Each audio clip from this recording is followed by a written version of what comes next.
Welcome back to Second and Short. It is Wednesday, July 22nd, 2023. As we speak, the MLB trade deadline has come and gone. There might still be some moves that we haven't quite seen yet because it is only 6:12 p.m. at the moment, but we've had some great deals, especially just throughout this entire weekend. And Colin, what better way to do it than just talk about every single one that went down? That's the only way to do it.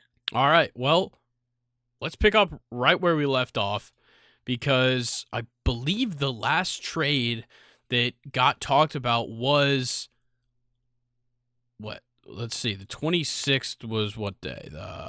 That was Wednesday. I don't think. Yeah.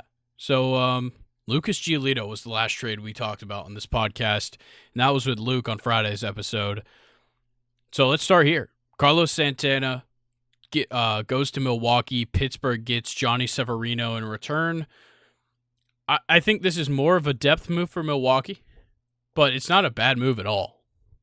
Yeah, and I mean, just in that series with the Braves, he was already starting to have an impact on that roster. So I think it's definitely a good move for the Brewers as they're hunting for that postseason spot. Yeah, for sure. And as of right now, because of this past weekend, they've dropped out of first place in the NL Central, but sit pretty well in the wild card. Yeah, I mean, it's going to be a constant fight between them and Cincinnati to see who holds that top spot in the Central. So, but they need to keep fighting because they're still alive in that wild card, along with the Giants and the D-backs. Yeah. And then our next move, a pretty big one, Miami. They pick up David Robertson from the Mets. In return, the Mets get Marco Vargas and catcher Ronald Hernandez.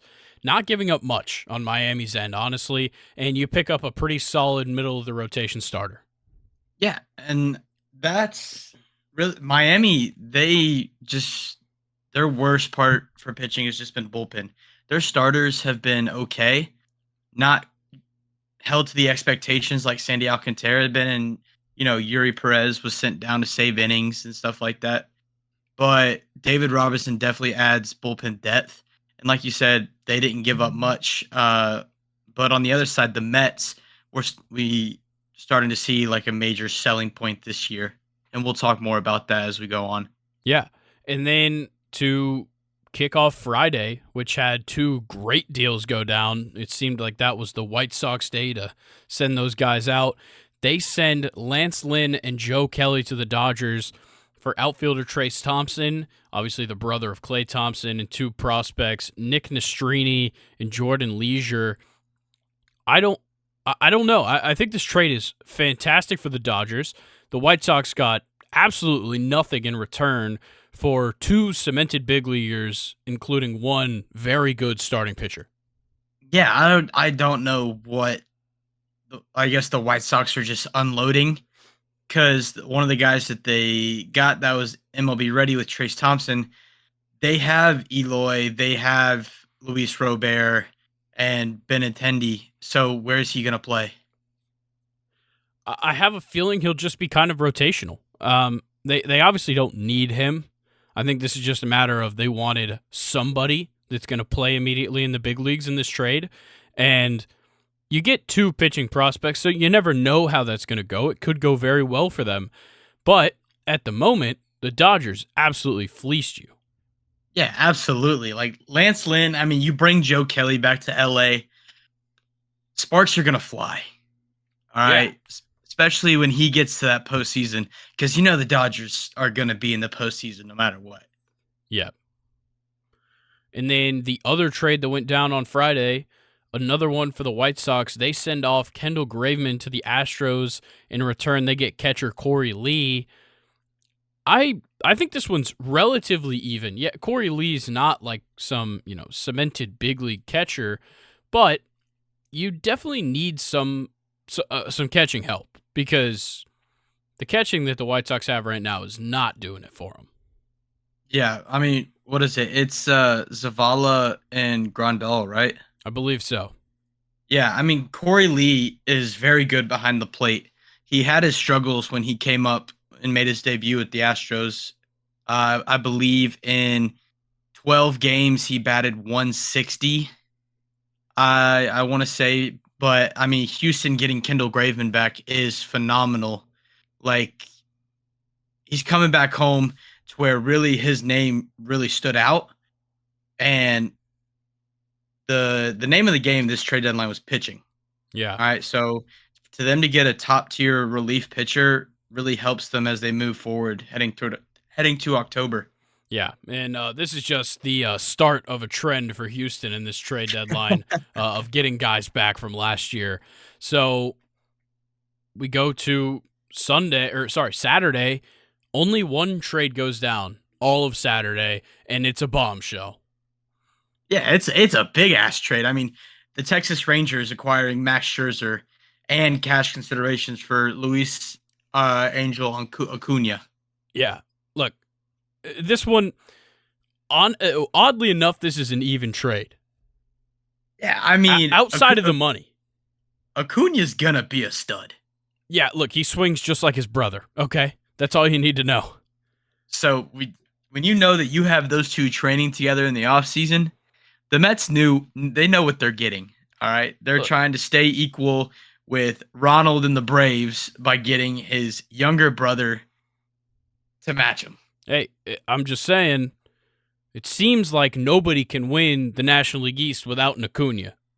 So the Mets still aren't winning shit. No, they're not. But we'll see. We'll see what it looks like. One thing, so Texas must really love high-paid Mets pitchers. Yes. Because they took DeGrom. Now they're getting Scherzer. Yep. So can we expect Verlander there in a couple of years? Honestly, no. No, not at all. No, not at all. But the cash is the interesting part here because the Mets sending money with Max Scherzer is crazy. For one player. But I guess it's that Acuna name. Well, I don't know if it's really like part of it is just that the Mets are paying half of Max Scherzer's salary, which is a lot of fucking money. Oh, yeah, for sure. And that's just crazy. Like, the Mets are spending over $100 million on players that aren't on their team this season. That's such a Mets thing. Yeah, it's absolutely insane. And the fact that the Mets are in a position, and Max Scherzer was in a position to where the Rangers made them send money with Max Scherzer to acquire him for a prospect. Yeah. Oh, and Grayson, we just news just dropped on a new trade. Okay, well we'll get to it. We'll get to it once we get there. But let's move to Sunday. This is when the moves started happening. They knew the deadline was Tuesday. Some people wanted to get him in before then, and we start with Toronto. They pick up Jordan Hicks from the Cardinals for two pitchers, Adam Kloffenstein and Sam Roberts, I believe is the one. I think that's how you say it. Never heard of either of these pitchers, so they must have come from the minors for Toronto. And picking up Jordan Hicks is not a bad deal. Jordan Hicks. No, not at all. Definitely something Toronto was looking for. Yeah, exactly. They needed a little bit of help in the bullpen. Jordan Hicks certainly addresses that. Flamethrower. That's really all there is to his game. He's not the best at all. But when you throw 103 miles per hour, you kind of get a little more on your name. Yeah, you're gonna get outs one way or another. Like this past year, he's definitely had his control issues. So who knows? Maybe going to Toronto, change of scenery is gonna be what he needs to lock back in. Yeah, and then the next big one, another departure from St. Louis. Jordan Montgomery and Chris Stratton head to the Rangers for Thomas Sagase, Takoa Roby, and John King. Once again, a great pickup for Texas. Yeah, I mean, it seems like just between those two trades we've talked about, they're getting some big name players without having to give anything up. Yeah, for sure. We've got a ton of trades rolling in right now. I know, bro. As I'm of watching it yeah, right as of now. 6:20, so much is dropping right now, but we will get there, I promise. But first, let's talk about this pickup. Interestingly enough, the Braves, they pick up Nicky Lopez from the Kansas City Royals, and in return, the Royals get left-handed pitcher Taylor Hearn, who you might remember the Braves picked up last week. He made one appearance, didn't look good, and shipped him off. I love it. If Nicky Lopez records 5 hits for the Braves, Alex Anthopoulos is a genius. Yeah, I mean, so what he's doing right there is just that down toward the end of the season. If Arcia, Ozzy need a day off, he's there to fill in the spot and still give us quality ABs and that stellar defense because he's known more for his glove than his bat. I think he was batting like 212 over in Kansas City. Yeah. So all we need is quality ABs. Yeah, for sure. And then let's move on to the next one, the biggest trade of that day. This one's interesting. The Angels, who go on a solid, they have a solid weekend, put themselves in a buying situation. They take Shohei off the market, and they pick up C.J. Cron and Randall Grichuk from the Rockies for right-handed pitcher Jake Madden, and left-handed pitcher Mason Albright. I love this trade. Me too. But, the Angels could have avoided this trade if they never let C.J. Cron and Randall Grichuk leave after drafting both of them. Yeah, it's like we said, it's the start of people coming home. Yeah. That is the theme for this year's trade deadline is coming home. Yeah, and those two are immediately making an impact. I think both of them with RBI hits against the Braves yesterday. Yeah, I know Grichuk had that solo home run. I think Crone has picked up a home run as well. But nonetheless, Crone with like an RBI double. They're immediately having impacts, like you said. And yeah, the way the Angels have been playing have turned themselves into buyers. And I think they had a successful trade deadline week. Yeah, agreed. But that brings us to Monday, the day before trade deadline eve. Tampa Bay and Cleveland get it started. Aaron Savale heads to Tampa for Kyle Manzardo, first base prospect for the Rays. This pickup's fantastic. I didn't see Cleveland being in this kind of situation where they'd be selling off starting pitching, but considering their situation standings-wise, it's not too surprising. Yeah, but does this sort of mean that they're accepting second place? I don't think as so. of beginning of August? Because, who else they got? Yeah, they still got Shane Bieber. I think if they were accepting second place, Bieber would be gone. Yeah, but like Savali was like their most trustworthy guy this year. Yeah. Like he was outperforming Bieber this year. So to see him, I'm honestly more surprised that they kept Bieber and not him. I would have had it the other way around.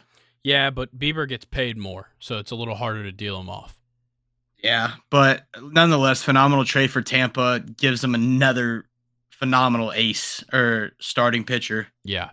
And then the next move, I think me and Colin both agree with this. We talked about this one. A little bit overpaid, at least on what Arizona had to give up for him. But Arizona picks up Paul Sewald from Seattle for Dominic Canzone, an outfielder, infielder Josh Rojas, and infielder Ryan Bliss. I just think that's a lot. That is just so much because Bliss has got a lot of upside to him. Yeah. He's a phenomenal. He's probably going to be a second baseman once he gets to the show, just because of arm strength and size. But Josh Rojas, phenomenal third baseman that is MLB ready for any team. Yeah. So I guess they're riding with Longoria. Guy. I guess because Josh Rojas is like a young guy. Yeah, that's what surprised me the most here. I think Seattle saw this as an opportunity to, give up a closer because they don't really need that. They're not in the situation for it, but kind of ask pretty high and get a great return out of him. Yeah, I agree with that. So honestly, as I want to say Seattle wins this trade. Yeah, I think so as well. I think for the future based, looking forwards, Paul Sewald's not going to be pitching all that much longer, and he's not an elite closer, but there was certainly a shortage of closing pitchers, not just relievers, but closers at this deadline. And the fact that they were able to ask for this kind of price for him, it's a fantastic move by their front office. Yeah. So good work out there in Seattle. I don't know who your GM is, but Yeah, I don't either. But let's move on to this one. The Mets and Brewers make a trade. The Brewers acquire Mark Canha. The Mets, in return, get Justin Jarvis. I think the Brewers just robbed them. Mark Canha is a good baseball player. yeah, he's got a lot of pop and great defense. That's super underrated. Yeah, I think, and he's just consistent. He does his job. He does it very well. He can play a plethora of positions as well. He can play third base. He can play in the outfield as well. That's a big asset there. And I don't know. I think that Milwaukee made a great move here. Yeah, I mean Milwaukee had those sneaky pickups without having to give up much, and the Mets just getting fleeced yet again. Yep. So far the Mets, their best pickup, Acuna's little brother. That's it, Yeah. and they've done what, like 4 trades for Yeah. what we talked about so far. Yeah, not great. And there's more to come. Uh, the Nationals and Cubs make a trade. The Cubs pick up Jeimer Candelario, and the Cubs are interesting because before the weekend started, I don't think they were going to be buyers at the deadline. Now No, I thought they were sellers. they win 4 straight, and all of a sudden they're above 500 or at 500 for the first time since the beginning of May, and they want to be buyers, and they go out and they get probably the best available first baseman. Yeah, I mean, I for sure thought the Cubs were sellers. There was all the talk about Cody Bellinger on the move and Marcus Stroman, and for them to come out and just buy really caught me by surprise. Yeah. Let's get to this next one, though. I think San Francisco made a fantastic move here. They acquire A.J. Pollock and Mark Mathias from Seattle for a player to be named later or cash. That doesn't have to be decided just yet. So, as of right now, San Francisco got a fantastic haul on this one. Yeah, I mean, just adds their outfield depth. AJ Pollock is a phenomenal utility player that can play all 3 spots in the outfield, and it's got a great bat. Yeah. Who has experienced the postseason, and if they can get there, just gives them another postseason vet to help carry that team. Yeah, and adding Mark Mathias, who also is a solid utility player, plays all around the infield. So that was a fantastic move. AJ Pollock for a player in the starting lineup, and Mark Mathias is just a glove to throw anywhere. Yeah, so good shit, Giants. Yep. And then our next move, Cincinnati and Seattle make a deal. Cincinnati acquires Sam Mole and international cap space for Joe Boyle. This one's not too significant. They just kind of upgrade relief pitching. Yeah. So, I mean, really, Cincinnati, that's really all they needed was just upgrade pitching. Exactly. And then the Cubs and Royals make a deal. The Cubs acquire Jose Cuas, I believe is how you say it, for Nelson Velasquez, who they really didn't utilize very much. So, you give off somebody for some pitching. It's a good move in the books. Yeah, I mean, I'm sorry, Nelson. Your career is probably off to a rough start going over to KC. Yeah, it's tough, but happens to everybody, it seems like. And then the final move on Monday, Jace Peterson gets acquired by the Diamondbacks. Oakland in return gets right-handed pitcher Chad Patrick. I rephrase that. I feel bad. I feel more bad about Chad Patrick than I do for tough. Nelson. That is really tough. But Jace still being on people's radars. Yeah. Having a decent year, giving Arizona that infield depth. Yeah. For in case you don't remember Jace Peterson, he was a big part of the struggling early 2010s Braves. Yeah, I mean, he held tough during our rebuild years. Oh, yeah. So I wish him the best of luck. I love Jace Peterson. I almost got a Jace Peterson jersey back when we were so bad. That would have been a sight to see.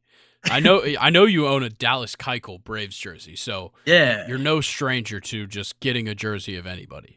dude. I like having the jersey that not a lot of people have. You Yeah. know, I Just don't wait. like. I'm gonna look for a Nick Swisher Braves jersey. Okay, that's wonderful. All right. Now it puts us on deadline day. And honestly, the first pickup, absolutely shit. Kansas City acquires Tucker Davidson, former Brave, former Angel now, for cash considerations. The Angels just get cash for Tucker Davidson. Hey, I don't know why, because, spoiler alert, the Angels made no more moves after that except one that they don't really need cash for. hey, listen. I'm not gonna judge it. All right, Hey, look, because they need all the money they can get to try and get Shohei to stay. that's what I was gonna say. I mean, they're looking at the future, and Shohei Otani is their future. Yeah. And if Shohei leaves, the Angels will be right there next to Oakland and Kansas City. Yeah, well, I got some bad news for you, Angels. He's not staying.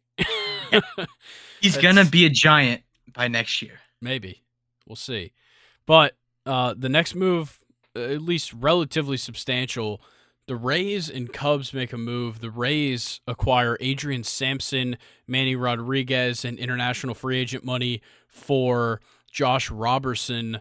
Not a bad move here at all. Both teams adding pitching.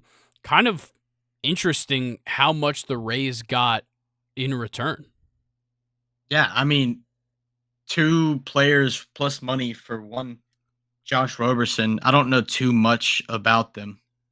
Yeah. Uh, but it seems like the Cubs gave up a lot. So I don't know what the plan is for Josh Robertson, but hopefully it plays out for him. Yeah, we'll see. But our Braves made a move, one that we certainly needed to make, especially after sending off Taylor Hearn.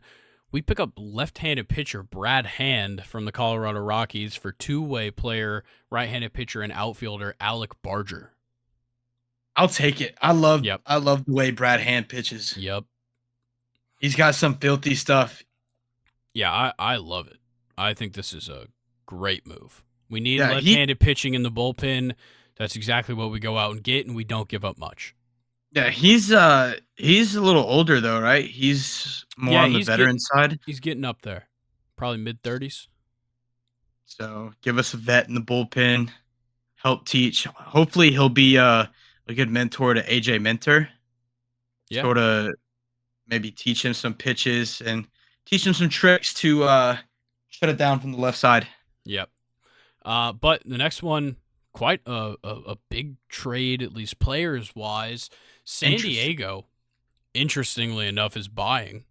That I don't know why. Fucking stupid. Yeah. So fucking stupid. They're literally second to last in the NL West, and they're not very close to like making a push. They're 5 games out of the wild card. Bro, But those top 3 teams in the West yeah, are so good. yeah. You've got the Dodgers who are winning the division. You have the Giants who are in second by a game.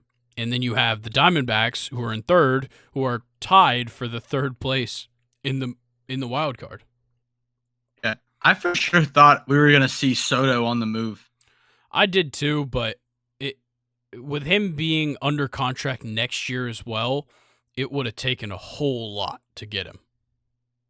Yeah, it's just I think he's more of an off-season trade because in the off-season you're going to see a lot more like actual MLB level players traded, and I think that's what the Padres would be looking for rather than prospects. so what you're saying is that this offseason we're about to see it's about to be a big offseason. There's going to be a big shift around the league. Let me tell you. But yeah, let's talk about the actual details of the trade. The Padres pick up Rich Hill and G-Man Choi from the Pirates for Jackson Wolf, Esther Suero, and Alfonso Rivas. I don't see why the Padres made this move. First of all, giving up the players that they did, because these are actually pretty solid players. And then getting the players they did, because Rich Hill is an aging, very slow throw left-handed pitcher. He's a dinosaur. Yeah, he is, I think, one of the oldest active players in the MLB. And G-Man Choi, who certainly isn't going to start over Jake Cronenworth at first base, hasn't been good in years. This move makes zero sense. He was decent last year. Yeah, debatable. It's a very generous decent. Okay.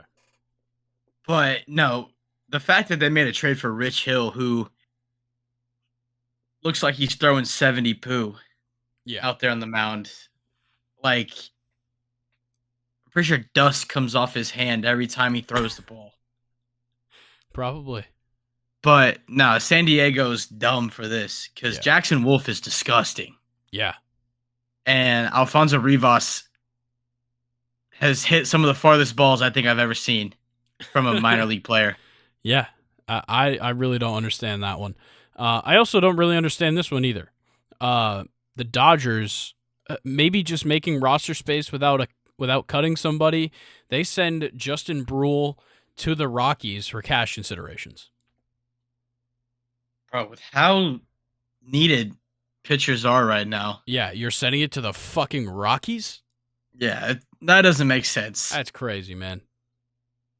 But once again, I think it was just roster space, and I don't think there's a lot of contenders willing to just give up cash right now. Yeah, the Dodgers just try to get all the cash they can. Yeah. They got some heavy contracts they got to pay soon. Yeah, they have a certain Japanese player that they'd like to acquire in the offseason. I think every team wants to acquire this Japanese player. Yeah, I'm talking about Munetaka Murakami. Yeah, okay. Yeah. But the next move, actually, I think a pretty solid move. Toronto picks up Paul DeJong and cash from the Cardinals for Matt Svanson.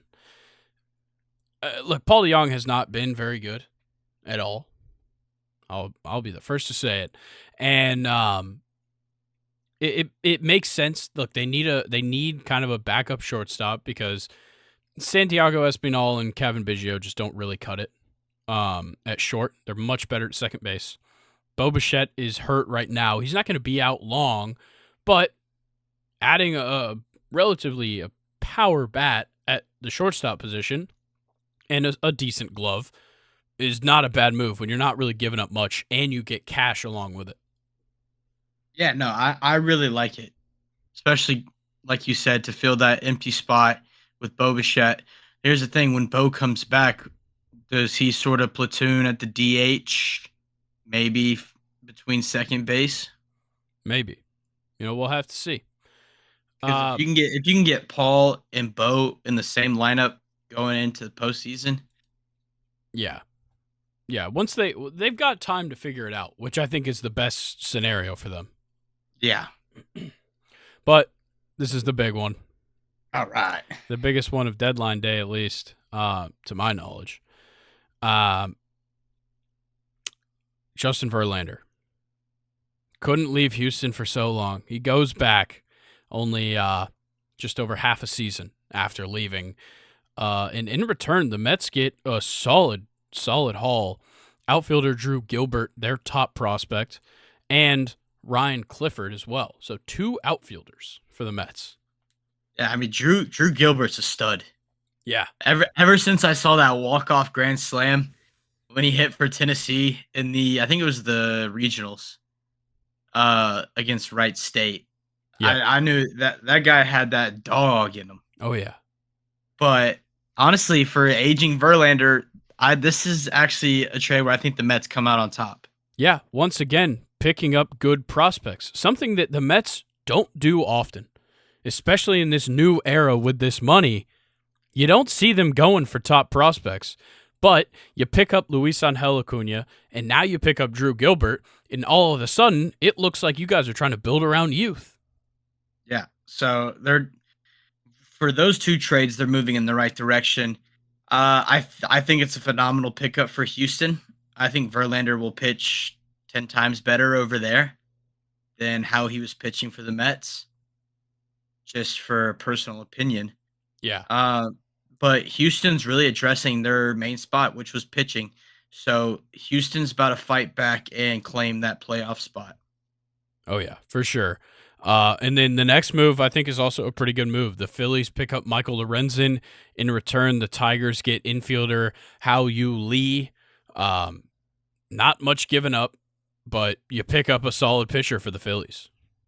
Yeah, I mean, Michael Lorenzen definitely had his shaky start in the beginning of the season Yeah. for Detroit, but has definitely locked in since coming back from the All-Star game. Yeah. It's so So, weird that he was an all-star. dude, they literally could not send anybody else. Spencer Torkelson and Riley Green were injured and couldn't go. And Javi Baez is just awful. Yeah, Casey Mize is not very good. He's Casey Mize has been a big letdown. Yeah, huge bust, honestly. Yeah. So I mean, Michael Lorenzen's really been the top player for the Tigers. Yeah. This year. Got a little insignificant move here, personally. Seattle and Baltimore make a deal. Seattle acquires Edward Bazardo, and Baltimore acquires Logan Reinhart. I know nothing about either of these two guys. I literally have zero comments to make here. Bro, is Edward Bazardo the cousin for Jesus Luzardo? No, that's not how words work. Hey, you can have a different last name and still be a cousin. Yeah, but just because they're similarly sounding last names does not But mean you know they're how related. cool that would. You know how cool that'd be. I guess. Like, There's imagine plenty of guys that play No, sports that are listen. cousins. Listen. Imagine them in starting rotation. Day 1, you got Jesus Luzardo, and then day 2, you have Edward Bazardo. Yeah, that'd be cool, I guess. Like, nobody's saying that about Mark Leiter Jr. and Jack Leiter. Yeah, no one cares about them. Okay, well, I don't care about Jesus Luzardo and Eduard Bazardo. And fuck you. Let's talk about that. All right, Arizona and Milwaukee, two buyers strike a deal. Milwaukee picks up left-handed pitcher Andrew Chaffin, and Arizona picks up Peter Strzelecki. What a weird last name. Yeah. But no, this is weird because they're tied in Yeah. the wild card, making a deal with each other. Yeah. That's something you typically don't see.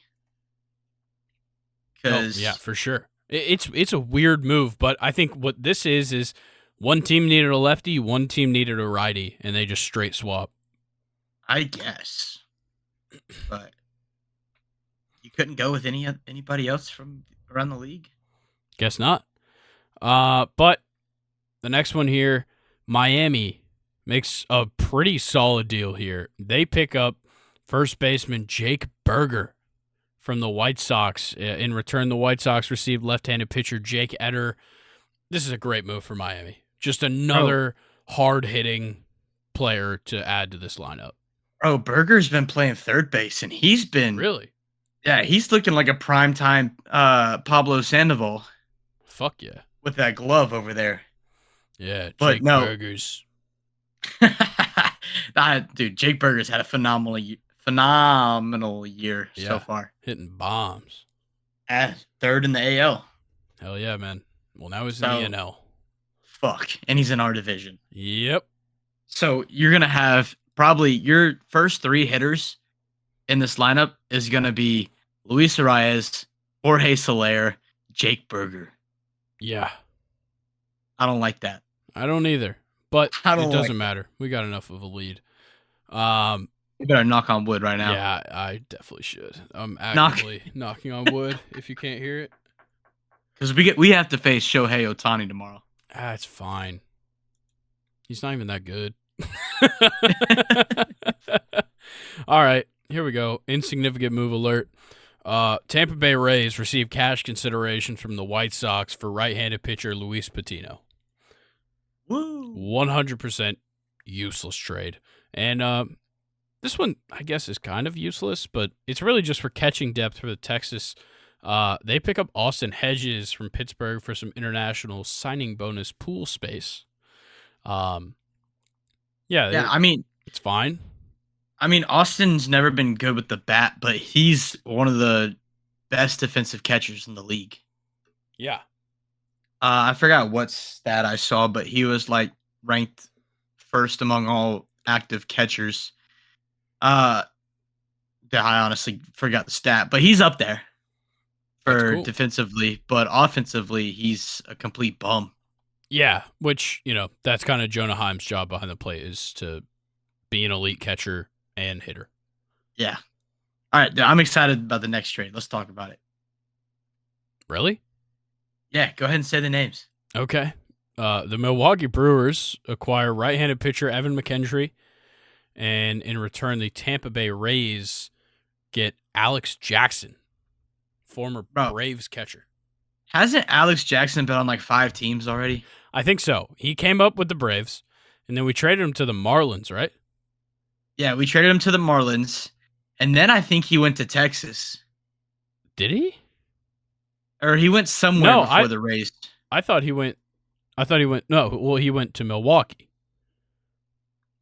from the Marlins, right? Yes.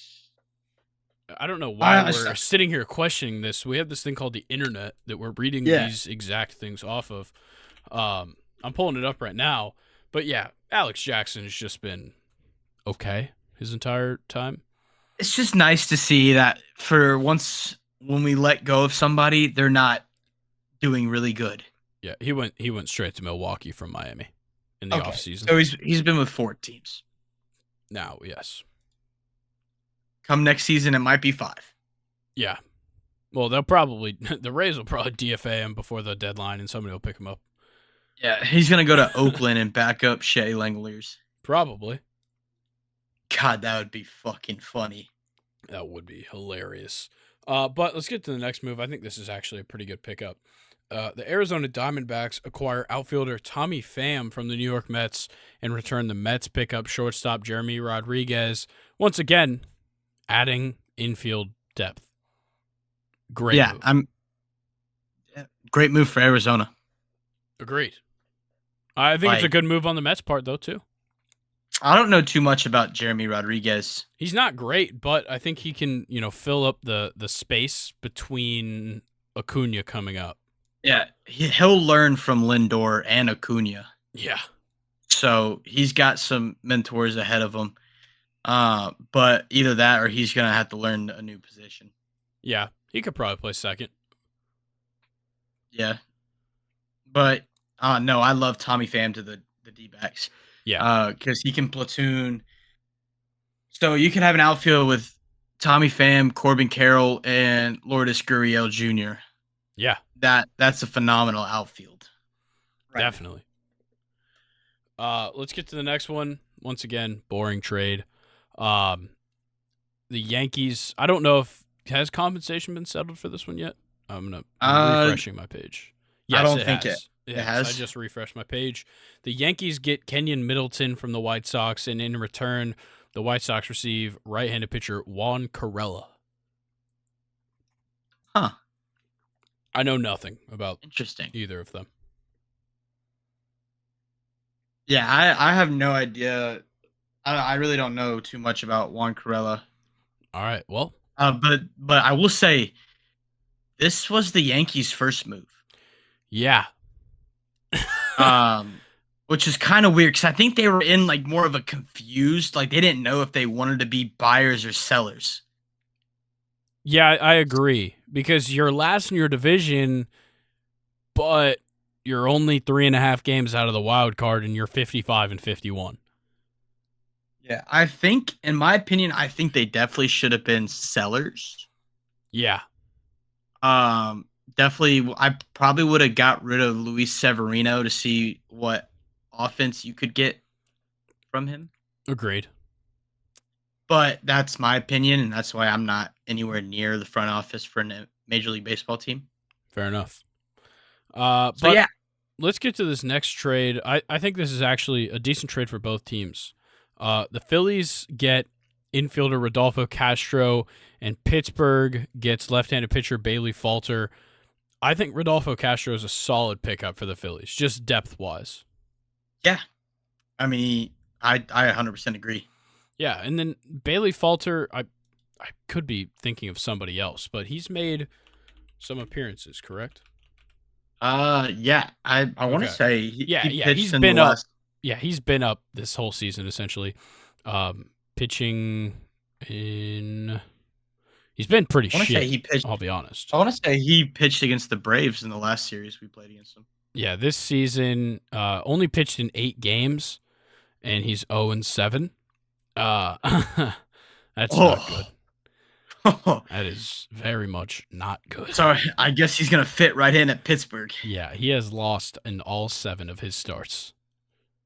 Bro, that reminds me. How did Mitch Keller not go anywhere? I don't know. That one definitely confused me. Well, we'll get to the guys that didn't move. Okay, Once we wrap up with the guys that did. That just came across my mind. I just Yeah. couldn't stop. That's wild. But let's get into this one. A pretty big return here, but could have been much worse. Baltimore acquires Jack Flaherty. Fantastic fucking move here. I love it. And they don't really give up that much. St. Louis gets in return infielder Cesar Prieto, left-handed pitcher Drew Rom, and right-handed pitcher Zach Showalter. I think Drew Rom was the biggest give up. Yeah. And it's really not that big. Yeah. But no, this is a phenomenal pickup for Baltimore because their starting lineup's already been doing amazing work. And you get a guy who's pitched in big situations and can help coach these guys throughout this last part of the season. And he's got wicked stuff. Yeah, he's just got to get his confidence back. Ever since that injury, he's just been down. And I think it was time for him to leave St. Louis, and I think Baltimore is the perfect place for him. Yeah, he's about to go to Baltimore and just have fun. Hopefully. I mean, you get to party it up with, let's see, Adley, Gunnar Henderson, Cedric Mullins. Listen, it's a party in the BLT, the BALT. Were you about to say BLT? Yeah, I'm hungry, bro. All right, well, let's get to the next one. Interesting trade here, but not bad at all for the Angels. The Angels pick up Dominic Leone from the Mets, and the Mets in return get Jeremiah Jackson. This is solid. Look, the Angels need pitching. That's exactly what they go out and get, and the Mets just continue to pick up infielders for some reason. Yeah, I mean, they're definitely adding their depth of infield. Yeah. And they got a couple of outfield guys. They're really just playing for they're buying the future right now. Yeah, definitely. Either that or there's going to be some big trades they make in the offseason. Yeah, we'll see. But I think this puts us at when we started recording, and now we've got a ton of other trades that came in. So let's start here. Interesting one.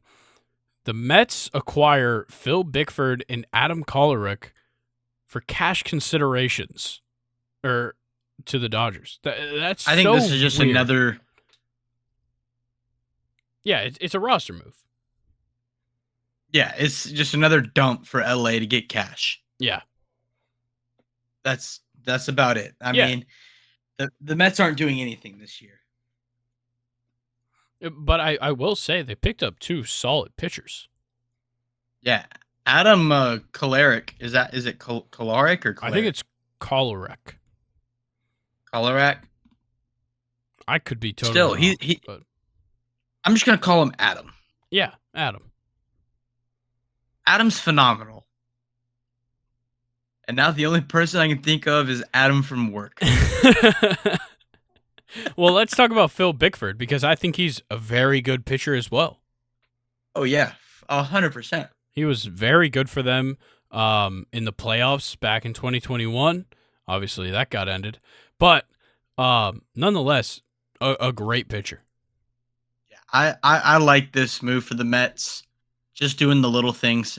I think the Mets definitely made the most trades this which week, is haven't they? it's not surprising that they made this many moves.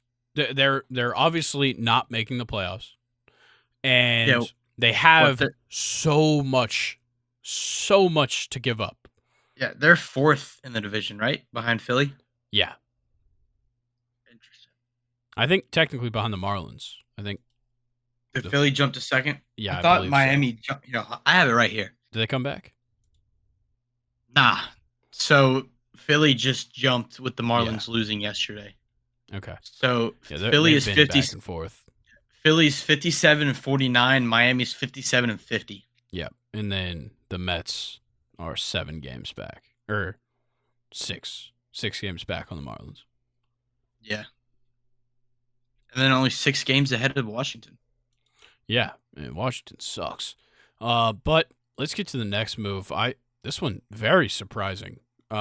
Miami picks up first baseman Josh Bell, and the Guardians in return get Jan Segura and prospect Khalil Watson. Khalil Watson's he's so good. Yeah, And I'm interested to see where Josh Bell's gonna play. If we see Josh Bell at first and Berger over at third, I guess. like I want to. That's probably what's gonna happen. Yeah. And then Luis Arias at second, and maybe do they move Jazz back to short, or they keep Birdie at short? I'm gonna be I honest. I don't. really don't know. Like, I honestly I don't guess know. Joey Wendell probably stays at short. I think that's who's really been starting there. Because I So think I think they have Birdie and Chisholm in the outfield. dude, I just don't know. Yeah, I I don't No, either. they can't because uh Jesus Sanchez, Jazz Chisholm, Yeah, but and De Jesus La. Sanchez hasn't been starting, and neither is Avisel Garcia. Dude, that is so weird. So the Marlins are just keep getting better. Yeah, dude, they've got not just good players; they have great depth. Yeah, Like Jacob Stallings at catcher. That's a fine catcher. You have Josh Bell at first base. Yuli Gurriel is going to be right behind him. Jake Berger can play first base if you need him to. At second, you obviously have Luis Arias, and then John Birdie and Joey Wendell can both play second. and Jake, Jazz. yeah, and Jazz. Jake Berger can play third base. Is going to play third base. John Birdie, Joey Wendell, just about every one of their infielders can play third. Yuli Gurriel. Yeah, he can play third. Shortstop, Joey Wendell and John Birdie both play shortstop. And then left field, if you have John Birdie there right now, you have Brian De La Cruz, Avisel Garcia, and Jesus Sanchez who can all play left. And you could throw Jorge out there if you need to. Center, you have Jazz starting there. And once again, all those names I just listed could play center. Right field, Brian De La Cruz. All the other guys can play right field. And then for DH, you got Jorge Soler.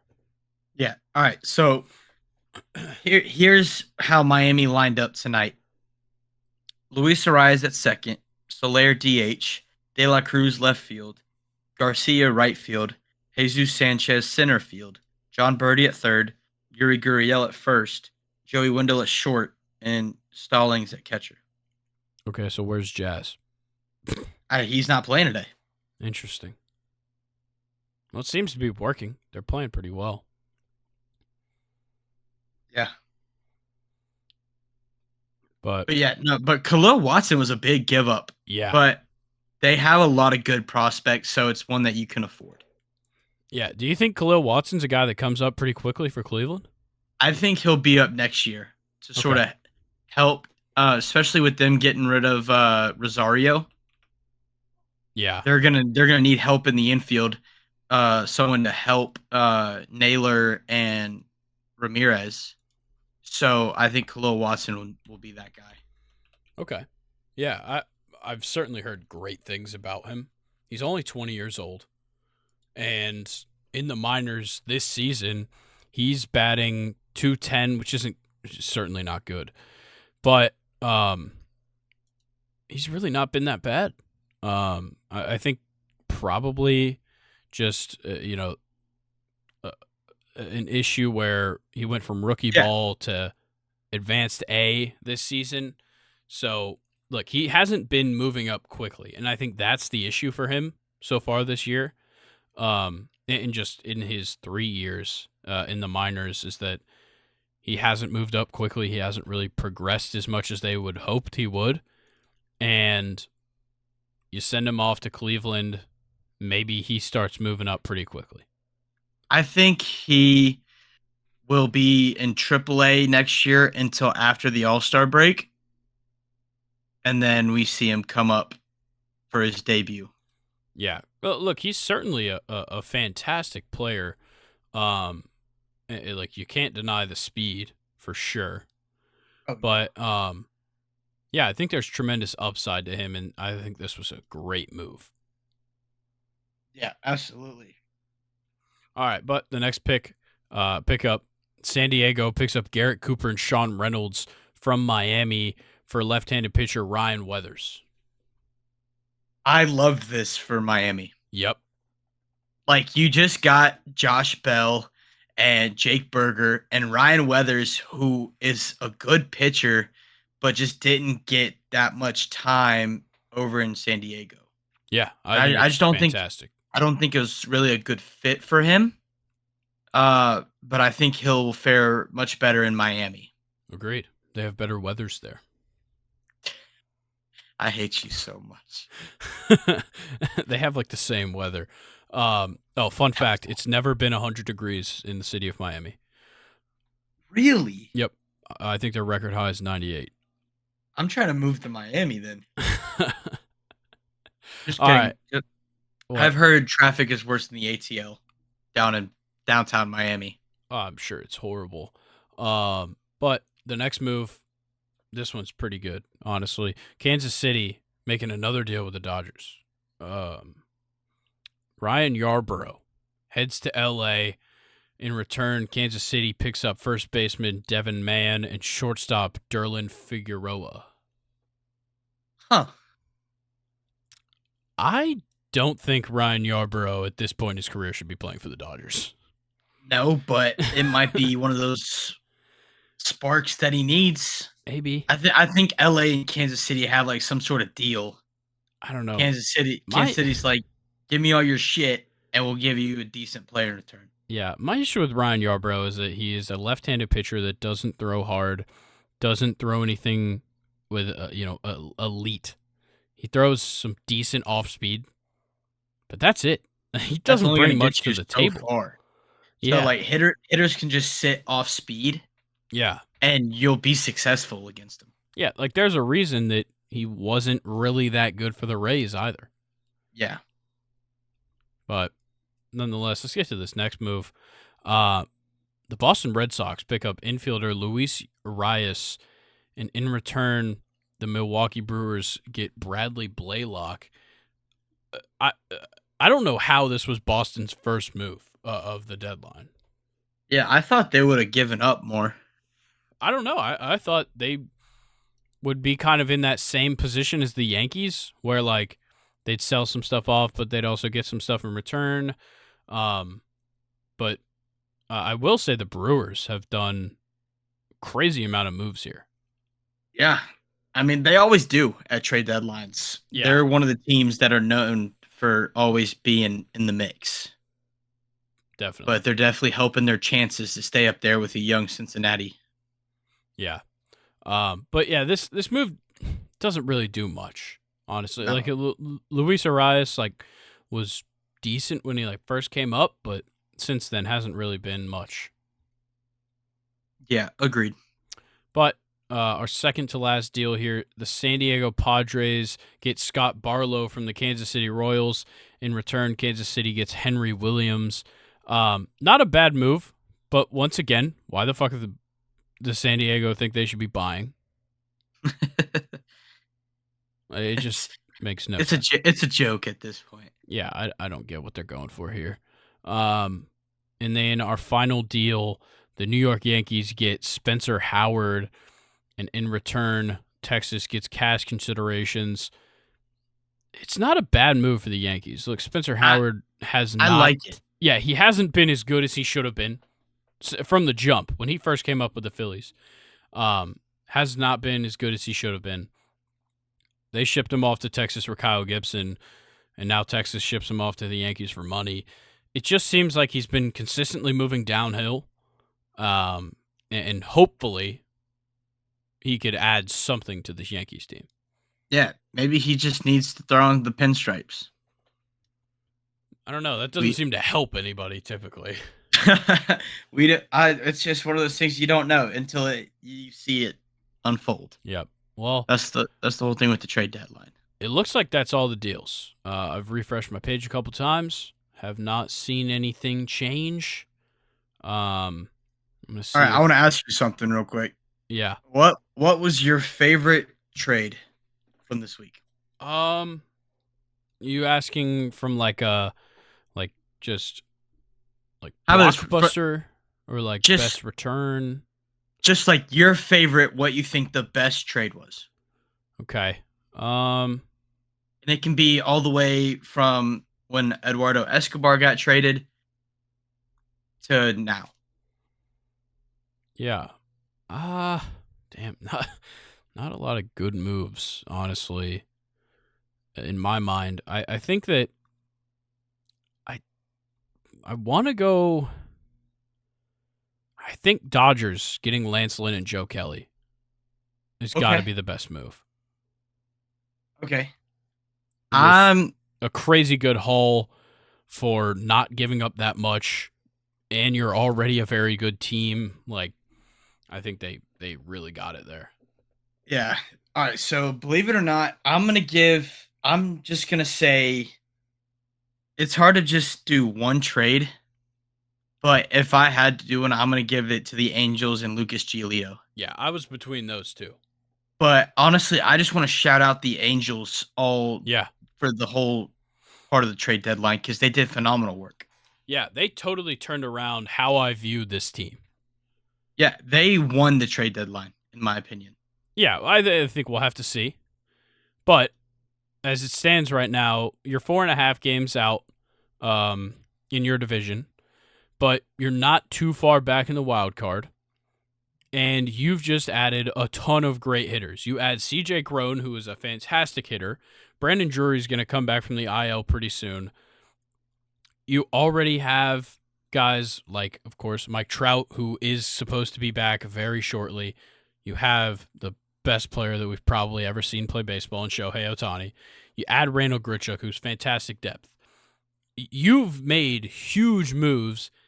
And you picked up pitching. You picked up Lucas Giolito to be the second in the rotation, maybe third, depending on how good Reed Detmers looks. And you added to your bullpen, which was certainly struggling, and add Reynaldo Lopez and Dominic Leone in this deadline day. It couldn't get better than that. Yeah. And wait, did you talk about Eduardo Escobar as well? I know he's hurt. Oh, yeah, I forgot they even got him. They also got Eduardo Escobar. Yeah, another just depth utility guy in the infield.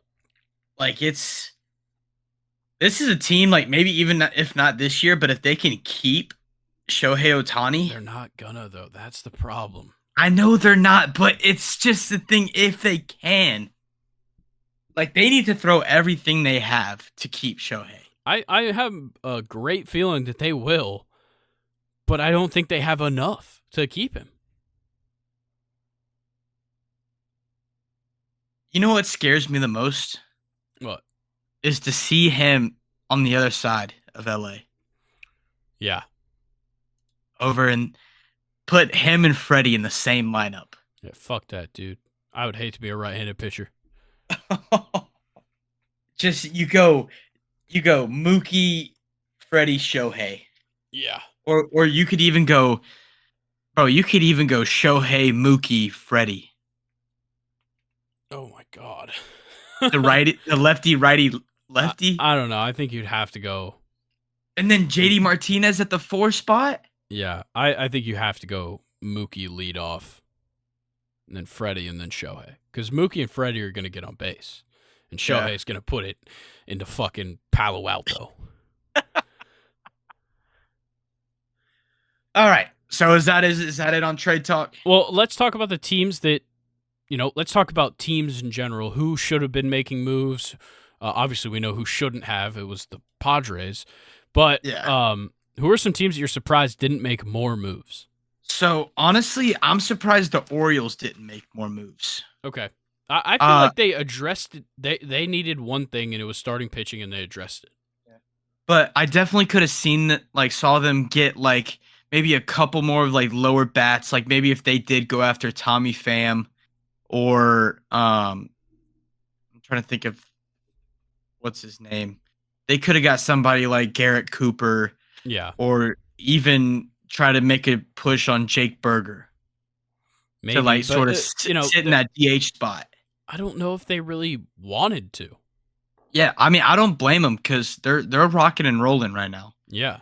Um, so, but and then a lot of people will talk about this. I'll talk about it. Okay, a lot of people will say, "Well, why didn't the Braves get more starting pitching with Freed and Wright still out?"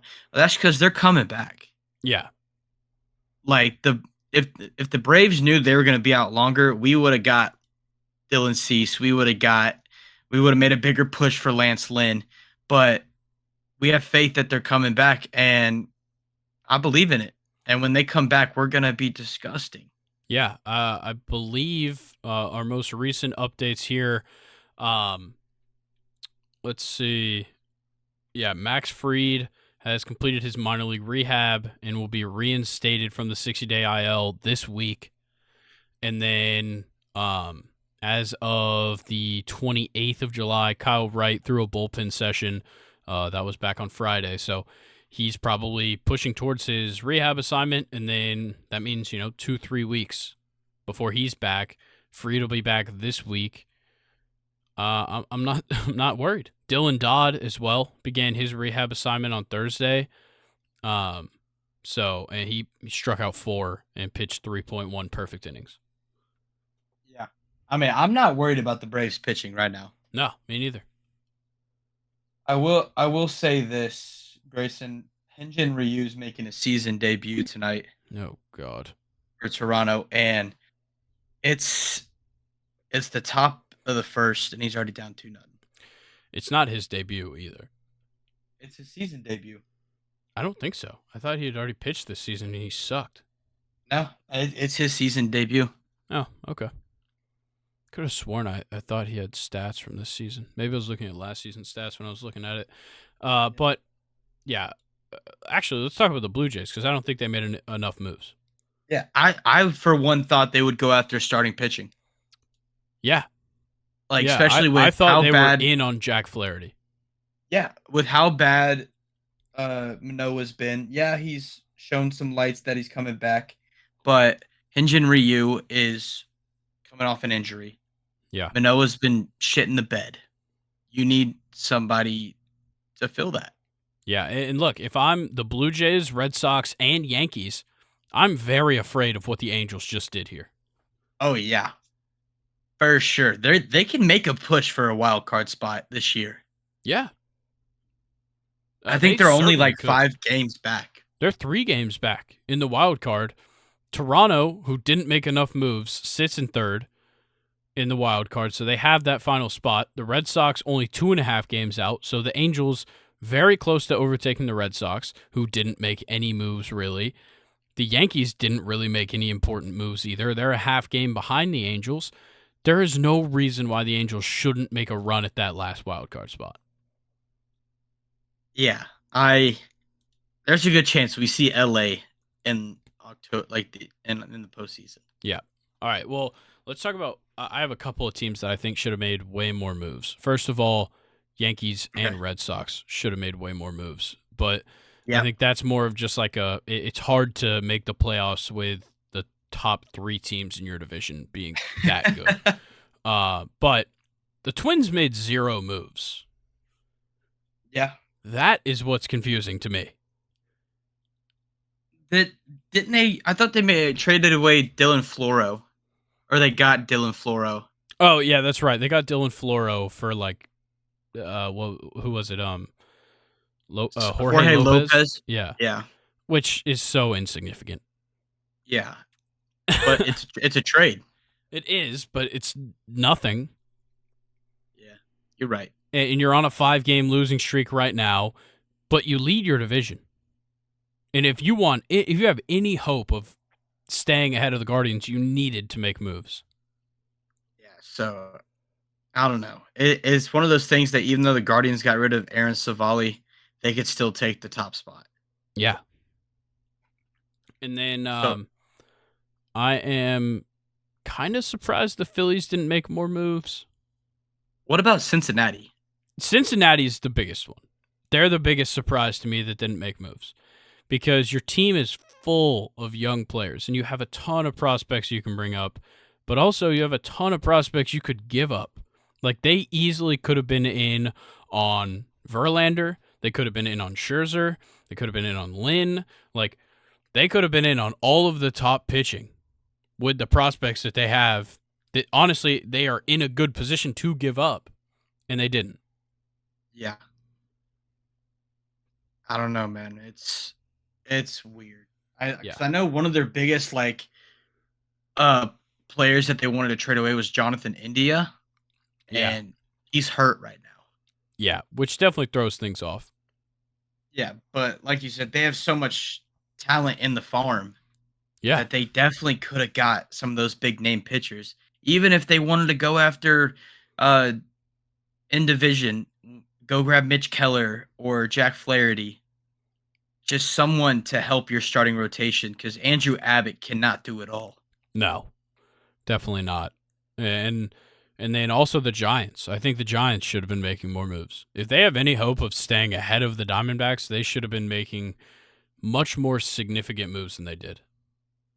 Yeah, but I think for the Giants, I think their plan is to not do as much now because I think they're going to be one of the top teams to go after Shohei in the offseason. Yeah, I agree. So All right. that's why I think they were quiet a Well, that's trade talk. That's an hour of trade talk for you. little. Well, then, Damn. I'm going to just get started on some MLB recap because I know everybody's been entranced by the trades, but got quite a few things going on. So I'm just going to start with talking about the Braves because Ronald Acuna has become the first player in MLB history to record at least 20 home runs and 50 steals before August. Jeez Louise. Dude, I'm telling you, 30-70. Bro, he could get to 80. Yeah, he could. He could. But I also want to spotlight another Brave right now, and that's Matt Olson. Yep, that's my next bullet point. On pace for 55 home runs. Yep, sits at 36 right now, entering August. If Acuna wasn't having the year he was having, he would be in this MVP race. Yeah. But he's getting outshined by what Acuna is doing right now. Yeah. Honestly, like, you could have 3 Braves in the MVP race right now. Are you adding Austin Riley right now? Yeah. The guy's got so hot. Yeah, Sean Murphy's cooled off a bit, and not playing every single day kind of hurts him, especially since he's cooling off. Mm-hmm. But I think what Austin Riley's turning around right now is crazy. Yeah, here, I'll throw some stats for you. So, Austin Riley in his last 12 games, batting .375, 3 doubles, 1 triple, 8 home runs in 12 games, and 19 RBIs. Yeah. And he has a 4-game streak of an extra base hit right now. So he is terrorizing pitchers since the All-Star break. And it's absolutely crazy. Yeah, it is. But just to keep it with the Braves in general, Marcell Ozuna hit his 20th and 21st home run of the season the other day, and that puts the Braves at 5 players with at least 20 home runs this season. Second team in MLB history to have 5 different players with 20 home runs before August, joining the 2000 Blue Jays. Yeah, what do we got? Olsen, Acuna, Ozzy, Riley, and Ozuna. Marcell. Yeah. Damn, bro. I never would have thought Ozuna would be making the mark he's making right now after that month of May or the month of April. Yeah. I'm pleasantly surprised. Because wasn't he like 0.0 or 0.081 or something like that? Probably. You could It have said was any number, and I wouldn't have been surprised. Actually, I it, would have been more surprised if you went too high. like that was it was so bad. Yeah. But First he's really pitch turned it just around. first pitch was just thrown in Braves Angels. Hopefully we So can win this one because our yeah, defense blew it Strider's last on the night. mound. Quads looking huge. We need to win tonight Yeah, it'd be huge because to pick I'm up a not win. certain tomorrow. I know, but let's go back to Marcell Ozuna. Right now, 237. That is totally fine for Marcell Ozuna. I'll fucking take it. Oh yeah, 22 home runs, 49 RBIs, OPS just under 800 at 785. I am not mad at all with those numbers. No, I Is he going to get re-signed in the offseason? I fucking hope not. Absolutely not. But I'll tell you what, he is putting the ball in play more now. Yeah. And he's not striking out. So that is the Marcell Ozuna we love. Yeah. And he's putting balls 500 feet out in the outfield. Yeah. What a DH should do. Exactly. In my honest He's opinion. putting up DH numbers. Yeah. But let's talk about another guy who's putting up, honestly, DH numbers. But in this one, putting the whole team on his back. Max Muncy is the first player in Dodgers franchise history, which this dating back to since the RBI became an official stat in 1920, to record all of his team's hits and drive in all of his team's runs in a win. Damn. Yeah, that game just got carried by Max Muncy, a guy that certainly doesn't seem like he's carried anything. Yeah, I feel like I've heard his name more on strikeouts than hits this year. Yeah, the numbers are kind of against him outside of power. Yeah, he's batting 197, but he's got 27 home runs. Oh, I think we're getting Mark Canha's first at bat with the Brewers right now. Nice. And he flew out to left. All right, that's tough. But I do want to talk about the Marlins because obviously they've been killing it. And on Saturday, they had Venezuelan Heritage Night, and that pulled in 32,936 people to the stadium. That's their largest attendance at Lone Depot Park since April of 2017. Damn. So shout out the Marlins, getting The some Mar- people the- in the stands. And they're playing exciting baseball, so They people want to come watch Yeah. them. Oh yeah. And speaking of attendance, MLB attendance in general is up close to 9% this year. And if that figure holds, it would be the biggest increase since the Mark McGwire and Sammy Sosa home run race of 1998.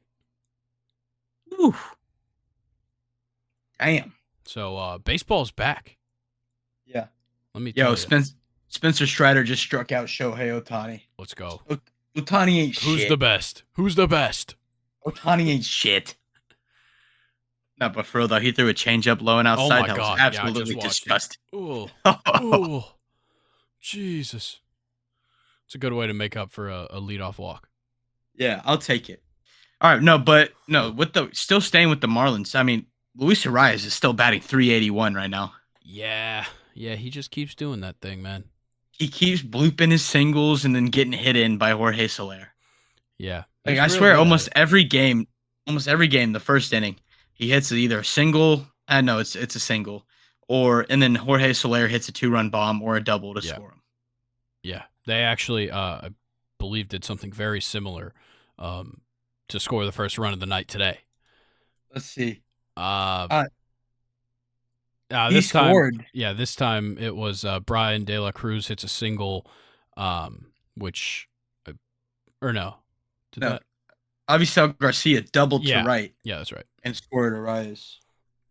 Yep. But nonetheless, yeah, Arias just doing his thing. But yeah, the Marlins are great. Sandy Alcantara seems to be back on track. He's started off this game phenomenally. 3 innings pitched, given up 3 hits, 1 walk, 1 K, but not bad at all. Only thrown 40 pitches through 3. So, look, the Marlins are in a fantastic spot. They're facing the Phillies, which is a huge series for them to get some wins in, and it could definitely create some division in the division. Yeah, no, it's definitely it's an exciting series to watch for sure. But so is this Angels and Braves, Yeah. Oh yeah, definitely. especially with Angels taking game one. Yeah, it certainly makes it more exciting. CJ Crone batting third in the lineup tonight. These new additions for the Angels are huge. Obviously, we talked about them a little bit, but I love what they did here at the trade Yeah. deadline. They put themselves in a great spot. CJ Crone just got a walk. That means first and second for Strider with one out. Not a good start for him. But no, like you were saying, that was my next bullet point. Was the Angels? It literally says Angels are moving in the right direction. Certainly. Pitchers look good. Ohtani looks unstoppable. Great pickups at the trade deadline. Crone, Grichuk, Giolito. Like, they're putting together a really solid team. Oh, yeah. They definitely are. It's a ground out into a double play to end the inning there. Good job, Strider. And I forgot about Mike Moustakas. They got him too. Yeah, a couple months ago. A fantastic pickup as well. I think it was literally last month. Was it? It was whenever they kicked the shit out of the Rockies. Yeah, I'm pretty sure that was like right after the All-Star break. I thought it was before. Either way, I think it was in July. I can't keep up with it, man. I don't really care enough to keep it. But I do want to talk about this. It's just fun stat. Try and guess who the only MLB team to not allow any home runs on an 0-2 pitch this season is. One team has done it. The Kansas City Royals. Close. The Oakland Athletics. I knew it was like some bummy ass team. Mainly because they're hitting home runs before they even get to 0-2. I was about to say they're hitting 0-0, 1-0, 2-0. Yeah, 3-0. Yeah. Everything but 0-2. Yeah, because the pitchers can't even get them to 0-2. Yeah, and just speaking of exciting, Friday was an exciting night in the MLB because the finishes to these games were crazy. You had a walk-off grand slam and extra innings for the Royals hit by Bobby Witt Jr. You had a walk-off home run in a 1-0 win for the Orioles by Anthony Santander. And you had a potential walk-off home run robbed by Mike Tauchman to finish the game. That's just insane that all happened in the same night. It's the first time in MLB history that those three things have occurred on the same day. Yeah, it's mind-blowing. Yeah. How about Mike Tauchman showing out in the league again? Yeah, but also I want to get your opinion on this. Yeah. Why the fuck is Bryce Harper playing first base? I couldn't tell you. I'll be honest. I have no reason for you. I don't like that. Me It's neither. so weird because I just watched him try to stretch for a ball, and he just squatted instead of stretching and like leaned forward. Yeah. Well, he's not a first baseman, so that would explain it. It's just interesting. But another guy from the Phillies that should be talked about more is Bryson Stott. Yeah. He just gets hits, man. I think there's only 4 players in the NL that are batting over 300 right now. And it's Luis Arias, Ronald Acuna, Freddie Freeman, and Bryson Stott. Yeah. So I think Bryson was at 306 before today's game. The dude's killing it. He is. He certainly is. But yeah, I do want to talk about this real quick. This happened yesterday. The Braves intentionally walked Shohei Ohtani, and then the Braves fans booed them. It's kind of funny. I can't deny it. It's pretty funny. They paid money to watch Shohei Ohtani bat. Yeah. I think intentionally walking is the dumbest thing ever. I get that it's strategic and all this shit. It's so lame. Make your pitchers be the better guy. Yeah. I like think they did it with Matt Olson later in the game. Yeah. We had I think runners on second and third, 2 outs, and this was still when it was a 3-1 ball game, and they intentionally walked Olson. Yeah. Intentional walks are the lamest shit ever. Yeah, it's stupid. But I will say, like, Shohei has been getting intentionally walked a lot. I mean, He's fucking Shohei Ohtani. I get it, but like, stop intentionally walking him because we want to see him hit home runs. Okay. He got intentionally walked, I think, 12 times in July. That's ridiculous. Yeah. But that just shows you how good he is. Yeah. Well, let's talk about a guy who ain't intentionally walking nobody. The Mountain, Felix Bautista. I love that nickname. I just found out about it the other day. Much better than people trying to call him King Felix. Yeah, there's only one King Felix. Yeah. But nonetheless, he had one hell of a July. 11 games, 3-0, a 0 ERA, 11 saves. That was 11 games, 11 saves. 14 innings pitched, 48 batters faced, 25 strikeouts. That's a 52.1% K percentage, 4 walks, and an opposing batting average of .0697. That's 3 for 43. Damn. Yeah. That is ridiculous. It's absurd. He is so good. I know. It is unbelievable. Honestly, I can't tell you the last time that if you were before the season, if you were to tell me who the division leaders were in the AL, that I'd be looking at the Baltimore Orioles, the Texas Rangers, and the Minnesota Twins. Yeah, I definitely would not have wrote in any of them. Honestly, maybe the Orioles, because like I thought the Orioles would be good, but I thought the Yankees were going to be better. So maybe I'm the fool. Yeah, but even with how good the Rays started, wow. It's so crazy to me. Yeah, it's absolutely insane. What else you got for the MLB? I got 2 more things to talk about. So, damn it, Ronald Acuna just got picked off. Fuck. Yeah, that was no. tough. So I got some stats that I looked at from past trade deadlines from all the way back from 2013 to 2022. And so when we look at it, prospects traded 573. Prospects that turned out to be impact players for those teams, 17. Only 3%. Yeah. You got any names? I do not. Okay, just checking. Prospects to contributors. So just that, like, made it to the major league level for that team they were traded to and was just there. And that's 62 at 10.8%.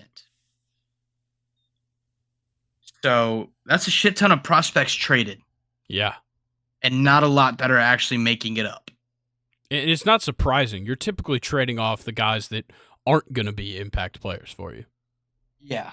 But even like the contributors, those, like you would think every once in a while, especially between that time frame, 2013 to 2022, you'd have more guys come up in the trades. But we're seeing a lot more guys getting drafted and sticking with those teams and being brought up. Yeah, and I think that's the right way for that to be trending. What a hit by Ozzy. Of course, Ronald got picked off. We'd have first and third right now. Yep. Wow. But all right, go ahead and talk about your last 2 things because we're on MLB for a minute. Yeah, I know. Precisely almost 90 of them. The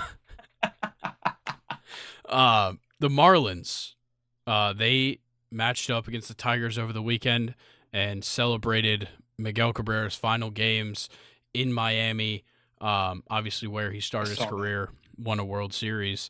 And the Marlins gifted him a custom cigar box, cigars, and a bottle of rum. It's kind of interesting, since Miguel Cabrera was treated for alcoholism in 2010 to give him a bottle of rum. But very cool. It looked very cool, all of it. Yeah, dude, that cigar box, sick, was decked out. Absolutely awesome. So that was awesome to see. But this 10 times better. A true hero's farewell. Bartolo Colon will officially retire as a member of the Mets on September 17th. Oh. Yeah, he was still a free agent all that time, since 2018, the last time he pitched in the majors. He's now 50 years old, and he'll officially retire as a Met. He's gonna retire at 50. He's got a couple more years in him. Yeah, I think he's got some years in the tank. I don't know if you guys follow him on Instagram, but he's always cutting up like 12-year-olds on the field. Bro, he needs to. The Braves need to re-sign him. Facts. Bring him back. That's a jersey I want. Bartolo Colon Braves jersey. You can still get one. Oh, I'm sure. You just go to the customized jersey. No, I'm sure I could find one in like Mercari. Yeah. But I think that's gonna do it for the MLB. We've given it its time. Let's talk about the NFL and what else to talk about. To start it all off with the Jonathan Taylor situation, because holy shit, this is weird. So I'm just gonna lay out the whole story, and then we'll kind of talk about it. Jonathan Taylor, like his fellow running backs, wants to be paid more money and is eligible for an extension. He's still on his rookie deal, but he is eligible for an extension this summer. And it appears that the Colts do not want to sign him to an extension. What a surprise. Nobody wants to sign their running backs to a second contract. Well, he wants to be traded because of that, as one does. Very often now. And then Jim Irsay took to Twitter to say the NFL running back situation. We have negotiated a CBA that took years of effort and hard work and compromise in good faith by both sides. To say now that a specific player category wants another negotiation after the fact is inappropriate. Some agents are selling bad faith. Okay, so you're essentially attacking your running back for wanting more money and attacking all running backs for wanting more money when they so obviously deserve it. Whatever. Yeah, this is some dumb shit that's going on right now. It is. And obviously, this pissed off Jonathan Taylor enough to request the trade. We kind of already said that, but he requests a trade, which is kind of the standard now. If they're not going to pay you, you request a trade to put pressure on them. And the Colts took this pressure and just fucking ran with it. Because they placed him on the non-football injured list, meaning that they will not have to pay him until he is off of it. And it was reported that this was due to Jonathan Taylor reporting to the team that he had back pain from his independent training this summer. Okay, so that's what we keep seeing. And then Jonathan Taylor takes to Twitter and says, 1, never had back pain. 2, never reported back pain. Not sure whose sources are, but find new ones. So the team thinks, okay, so the team says he has back pain, and that's why he's on the non-football injury list. And it just so happens that this lines up perfectly with him requesting a trade, wanting money, and the Colts not wanting to extend him. Jim Irsay's a bitch. Yeah, obviously. Like, I hate him. Ever since I did my first podcast and we talked about him. We talked about his horrible tweets. Yeah. Like, what are we doing? Yeah. And then, like, Shane Steichen comes out in a press conference and says right now he's on the football team, and when the medical staff clears him, he should be out there. So that makes it seem like the whole organization is communicating that he's injured, but Jonathan Taylor says he's not injured, and that's probably who I'd trust. But the Colts find themselves in a pretty big predicament here because after all of this happens, the other day, Zach Moss, their backup running back, broke his arm at practice. And now the only player on their roster with Zach Moss hurt and Jonathan Taylor allegedly hurt, Gardner Minshew, is the only player on their roster with 100-plus carries in his career. What? Yeah. But as of now, Irsay says that he's not going to trade him and he's not going to extend him. So I have no idea what's going to happen here. Irsay's going to make Jonathan Taylor retire from football. No, he's just going to make him hold out. Like, he's taking... I want him gone, man. Get him out of here. Well, the issue is that he owns the team. So... Hell, does that mean Dalvin Cook might go visit the Colts? I doubt it, but he did visit with the Jets on Sunday, and it seemed to go well. But yeah, I really don't know what's going to happen in Indy. This certainly isn't helping the fact that they already have brand new head coach, brand new coordinators, a brand new quarterback who probably isn't NFL ready. It's just hurting them so much. If they lose Jonathan Taylor, they're gonna be worse than whoever comes in last in the NFC South. You mean the AFC? So, never mind. Okay, never mind. Yeah, I get what you you're see the saying now. correlation I'm talking about? Yeah. So they're gonna be just as bad as the Saints. I don't think it'll be the Saints. I think it'll be the Bucks. I don't know, man. I trust Derek Carr. Oh, dude, I totally forgot of fucking Derek. I still thought it was gonna be. I thought it was Taysom Hill. Nah, we're past that. But I'm sure they won't be worse than the Cardinals. So yeah, back to the Dalvin Cook thing that we kind of mentioned. I don't know how I feel about him going to the Jets just because Breece Hall, like he's gonna be back soon. Yeah, and you don't want a superstar like Breece Hall to have to split time with a superstar in Dalvin Cook. Yeah, I think Dalvin to the Dolphins just makes the most sense. But didn't something already come out saying that he wasn't going to the Dolphins? I don't know. I thought I saw something like that. It just makes the most sense in my mind. Yeah, he could go to like Buffalo, but I don't know, that running back room would get crowded with him. So I think the Dolphins makes the most sense. I think there's a few places that could use him, but not a lot of places are going to go out and get him. He's going to cost money. That's the problem. Yeah.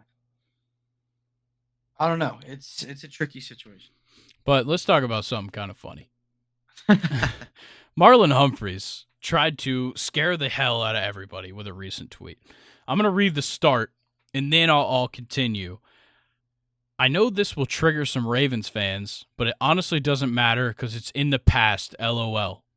But Ray Rice, dude, I read that and it scared the fuck. I was like, dude, are you about to like ruin your own career right now? Like, are you about to say some shit that we all do not need to hear? Like starting off a sentence being like, I'm going to trigger some Ravens fans, but Ray Rice really didn't. I know. like dude. What? That's not how you want to start. And then he just proceeds to say that Ray Rice did not get that first down on 4th and 29. Clearly 1 yard short. Horrible spot. I'm not mad. I'm just saying LOL. Yeah, he knows what he did. I think he does. Marlon Humphreys is a very funny guy on Twitter. So I think I know. Like, I think he knew what he was doing here. Yeah. Came from a good college. Sure. You know what college that was, Grayson? I have some guesses. Yeah, let's hear it. Alabama. Nope. Then I don't know. I thought that's what you're going for. It was. Okay, good. Because I was about to say, I feel like I remember him on Alabama. I'm pretty sure he's from Alabama. Yeah, he is. I think he's from Birmingham. No, I just looked it up. It's Hoover. They're right next to each other. Don't care. You're still wrong. Man, fuck you. All right. Yeah, I think you can all understand why I was concerned. Yeah. We're not going to get into the details. Never start with, but I think Ray Rice. Yeah. Especially, but Ray Rice did not. Because he very clearly did come on now. do what we were thinking. Better. All right, we're not talking about this. He didn't even do nothing in the elevator. All right, next. Bro, The Vikings agreed to a new 1 year deal with Danielle Hunter, $20 million for that 1 year deal, $17 million guaranteed, and he cannot get franchise tagged. That's great. I'm happy for Danielle Hunter. I think he said, like, I want to stay with the Vikings for the rest of my career, and he's been a great player for him.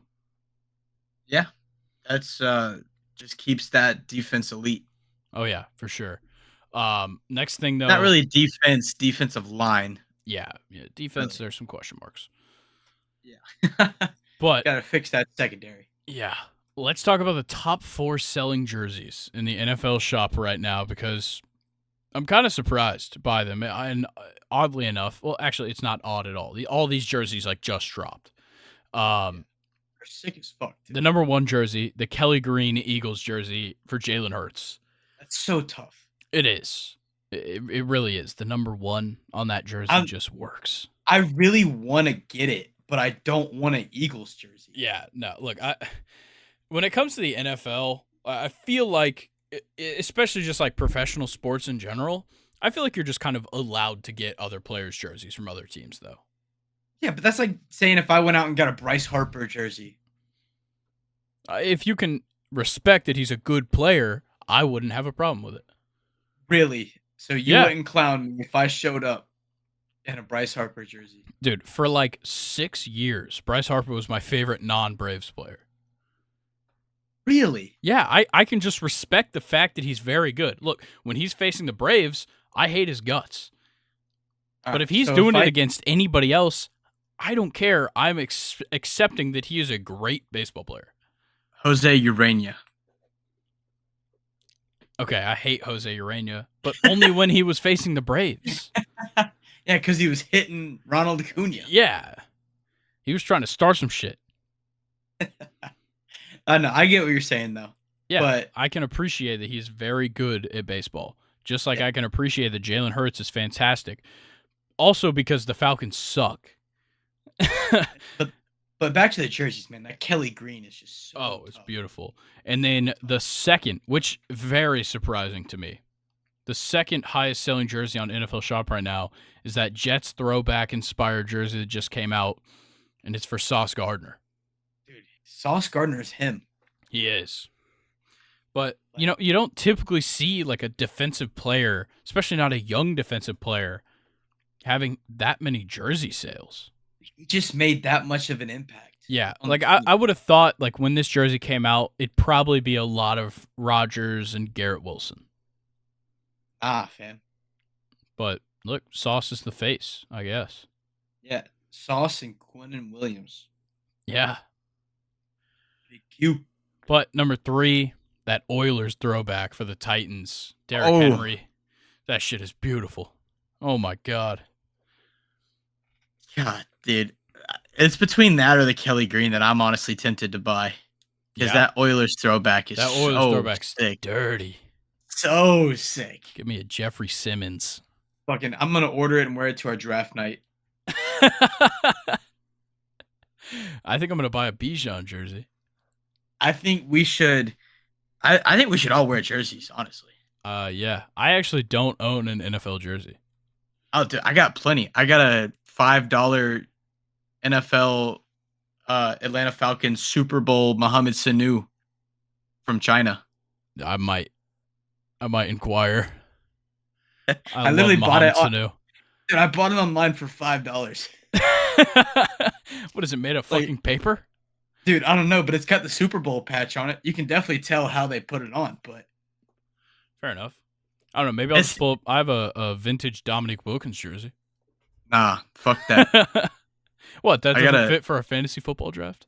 I got a size medium Peyton Manning Colts jersey.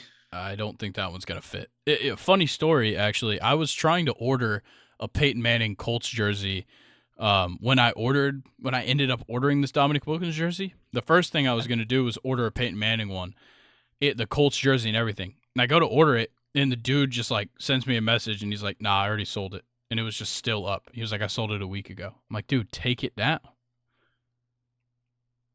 And so I ended up getting my money back from the guy and buying the Dominique Wilkins jersey. Damn. But that Peyton Manning jersey would have been tough. Oh, yeah, dude. I would have worn that shit way too much. All right. We're talking too much about jerseys. Number 4 on the jerseys on NFL Shop right now is that purple Vikings Classic that they just released for Justin Jefferson, of course. Of course, you got to have a Jay Jetta. Yeah, bro. He needs to have the back of his jersey just needs to say Jay Jetta. Yeah. Not Jefferson. It just says Jettas. That'd be sick. It just says Mr. Gritty. No. Mr. Gritty. Well, it does fit. He's purple. All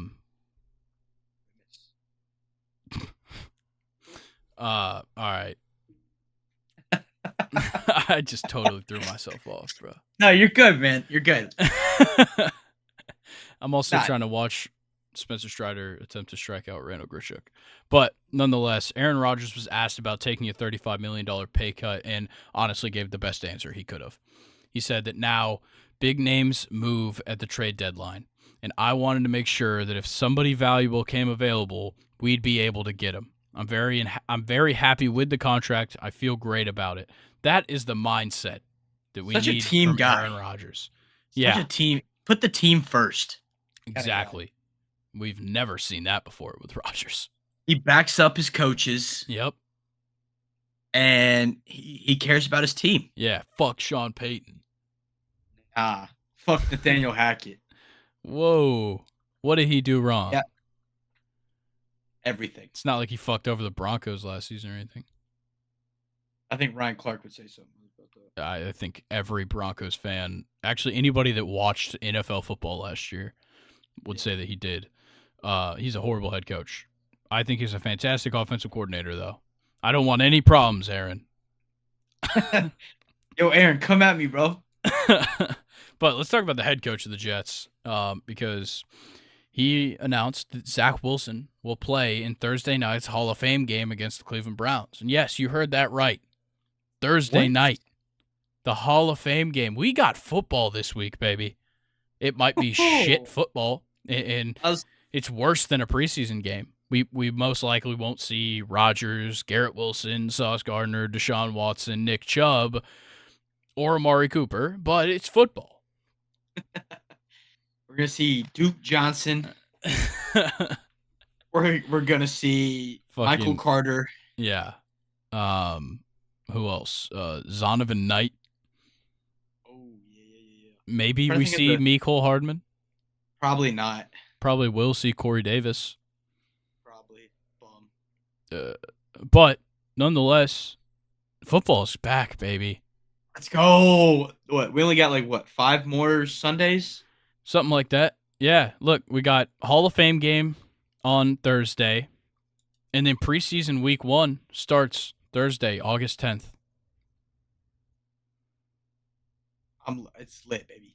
Let's get it. And then we're riding straight into week 1. Oh man, I'm just ready to get drafted. Wait, you're getting drafted? Yeah. Congrats. Yeah, man. I ship out in 2 weeks. Oh, that kind of draft. I didn't think we did that much anymore. Hold on, you're not getting fucking drafted. We both know why. Okay. Because I walk like a penguin? Could be. I didn't say it, you did. All right, ACC preview time. We did the SEC last week. It was only right to do the 4th best conference. Yeah, after the best. Being generous. That's being generous. No, we're better than the Big 12. In my mind. So what, you got SEC, Big 10, Pac-12? ACC and the Big 12, yeah. Flip Big 12 and ACC, and I'll agree. Shut the fuck up, man. All right, you ready to get into these standings predictions? How many national championships has the Big 12 won in the last 6 years? 2. None. Oh, I was just guessing. Actually, let's take it back. 10 years. 2. 0. But let's talk ACC, the first year of no divisions. Standings prediction, 1 through 14. We'll start at 1. I'm gonna let you take the floor. You already know who I'm talking about, baby. Let's hear it. FSU. Yes, sir. Go Noles, baby. Florida State on top. This is the year. FSU's different this year. They are, dude.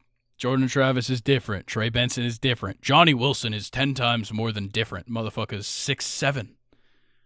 Don't forget the transfer from Michigan State, Keon Coleman. Facts. Also, and then Jaheim Bell at tight end. And then on the defense, you got Jared Verse. Oh, my God. Verse, whatever. Yeah, Jared Verse. The man was going to be a first rounder this year. No telling what he's going to do this next year. He puts on the year we think he's going to have. He might go 1-1. I don't know about that, but yeah. We'll Nah, see. if anything, maybe like 4 or 5. Yeah, I think he's a top 5 potential if he Because if repeats anything, last year. 1-2 is probably going to be Caleb Williams, Drake May, Yeah, probably. and then Maybe Marvin Michael Harrison. Penix. Yeah, Marvin Harrison Jr. Yeah, that sounds about right. But who's number 2? We don't need to harp on Florida State just yet. I'm going Clemson. I'm going North Carolina. Okay. I think that North Carolina and Florida State, they both play Clemson. So Yeah. I think if both of them get the win over Clemson, that's huge. And I think both of them can.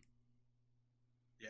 I got Clemson sitting at 2 just because I mean, I feel like overall program to program, Clemson, if you match up position by position, it's close, but I think Clemson edges out. Yeah, I think honestly with this whole top 3, they'll be wherever. Like all 3 of them could switch all around. The good thing for Florida State and North Carolina though is they don't play each other. Yeah. I got NC at 3 though, so okay. I'm with you on that. You got Clemson at 3? Yep.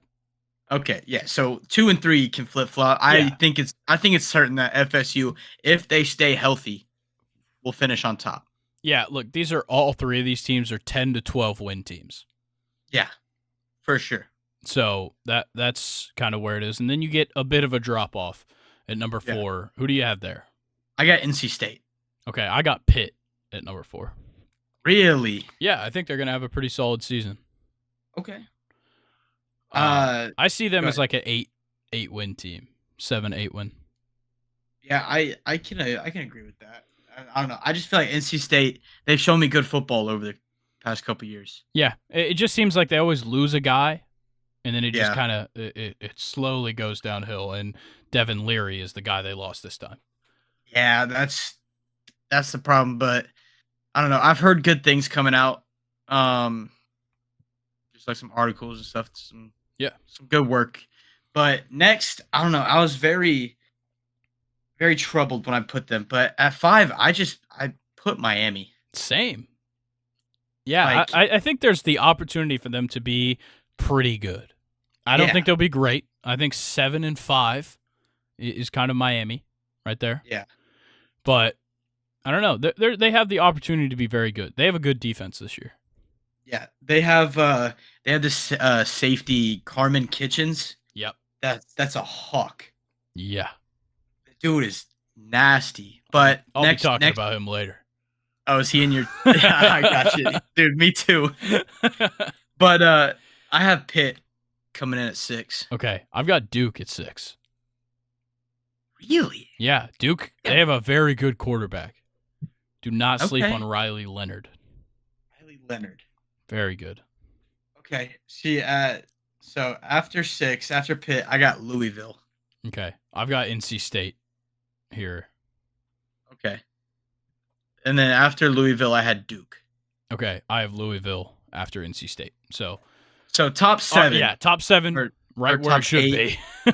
Or top 8. Yeah, top 8. Right where we have right there together.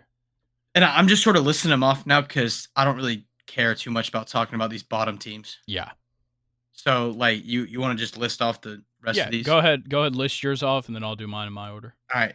So coming at 9, I got Wake Forest, and then I got Syracuse, and then I got Virginia Tech, and I got Georgia Tech, then Boston College, then Virginia. All right. I think you're kind of crazy putting Tech that low. Georgia Tech, that is. I've got Wake Forest, Georgia Tech, Boston College, Syracuse, Virginia Tech. Okay, so one thing we can confirm is that a Virginia team will be in last place. Yeah, definitely. Those 2 teams are in horrible positions. Yeah. Like I think all Virginia has is like one good wide receiver. Yeah. And honestly, Virginia Tech has nothing. These bottom teams, they can flip-flop either way. Yeah, they could. The only thing we know for certain is that the top 3 teams are going to be FSU, Clemson, and NC. Yeah. I think that's really all we know for certain. Yeah, which is a good segue into which teams do you think will be ranked? Okay. I think in my mind, Florida State and Clemson are for sure top 10s. I think North Carolina is as well. But if North Carolina loses to Clemson, that kind of pushes them back because then they like wouldn't make the conference championship game, and that's kind of why I could see them possibly dropping out of the top 10. Yeah, like I have UNC. Where do you have UNC? I have them somewhere from like 12 to 7, but they could be higher if they go undefeated.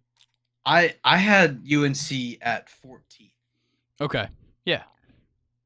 And then I had Clemson at 8. And I had FSU, of course, in the top 4. I don't know where, but I had them in the top 4. Yeah. Yeah, I like that. I think if Florida State wins all, like, goes undefeated, wins the conference championship game, then, their ticket's punched. They're in the top 4. Clemson, same thing. North Carolina, same thing. If they all go undefeated, win the conference championship game, I can't see why they wouldn't make a college football playoff. Yeah, exactly. And then, so I have Florida State and Clemson being locks for the top 10, and then North Carolina at least being like top 15, top 12. And then my only other team that could possibly be ranked is Pitt. I think they'd be somewhere from 25 to 20. Yeah, that's where I have NC State. Okay. All right, so when it comes to the college football playoff, obviously Florida State, Clemson, UNC are the only ones that even have a chance. Yeah. I will say, though, like I said earlier, Florida State and UNC have the best chance because whoever wins the conference has to make sure that they beat the team that they beat in the regular season. Because if you split, you might lose your opportunity. And that's why FSU and UNC have an advantage, because they don't play each other in the regular season, and they can only match up in the conference championship game. So if, like, Florida State, if they beat Clemson and UNC, happens to make it into the conference championship game, then they both have a pretty good advantage on moving forward. But if Clemson beats either UNC or Florida State and then loses to them in the conference championship game, they're done, and vice versa. If they beat them in the regular season, lose to them in the conference championship game, they're out of the playoff. Yeah, we're gonna have to request off work those 2 weekends. We'll see. We'll get the Blackstone. We'll get the Blackstone fired up. I'll be grilling up some smash burgers. Ooh. But let's go to the positions.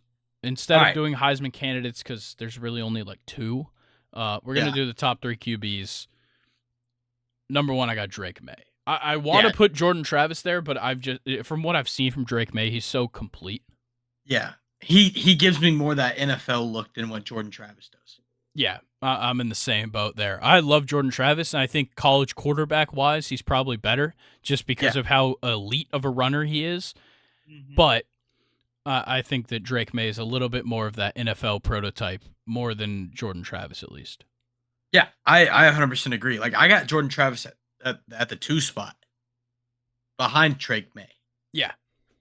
Do you as well? Yeah. Okay. And then who you got as your third? My third's Riley Leonard from Duke. Really? Yeah.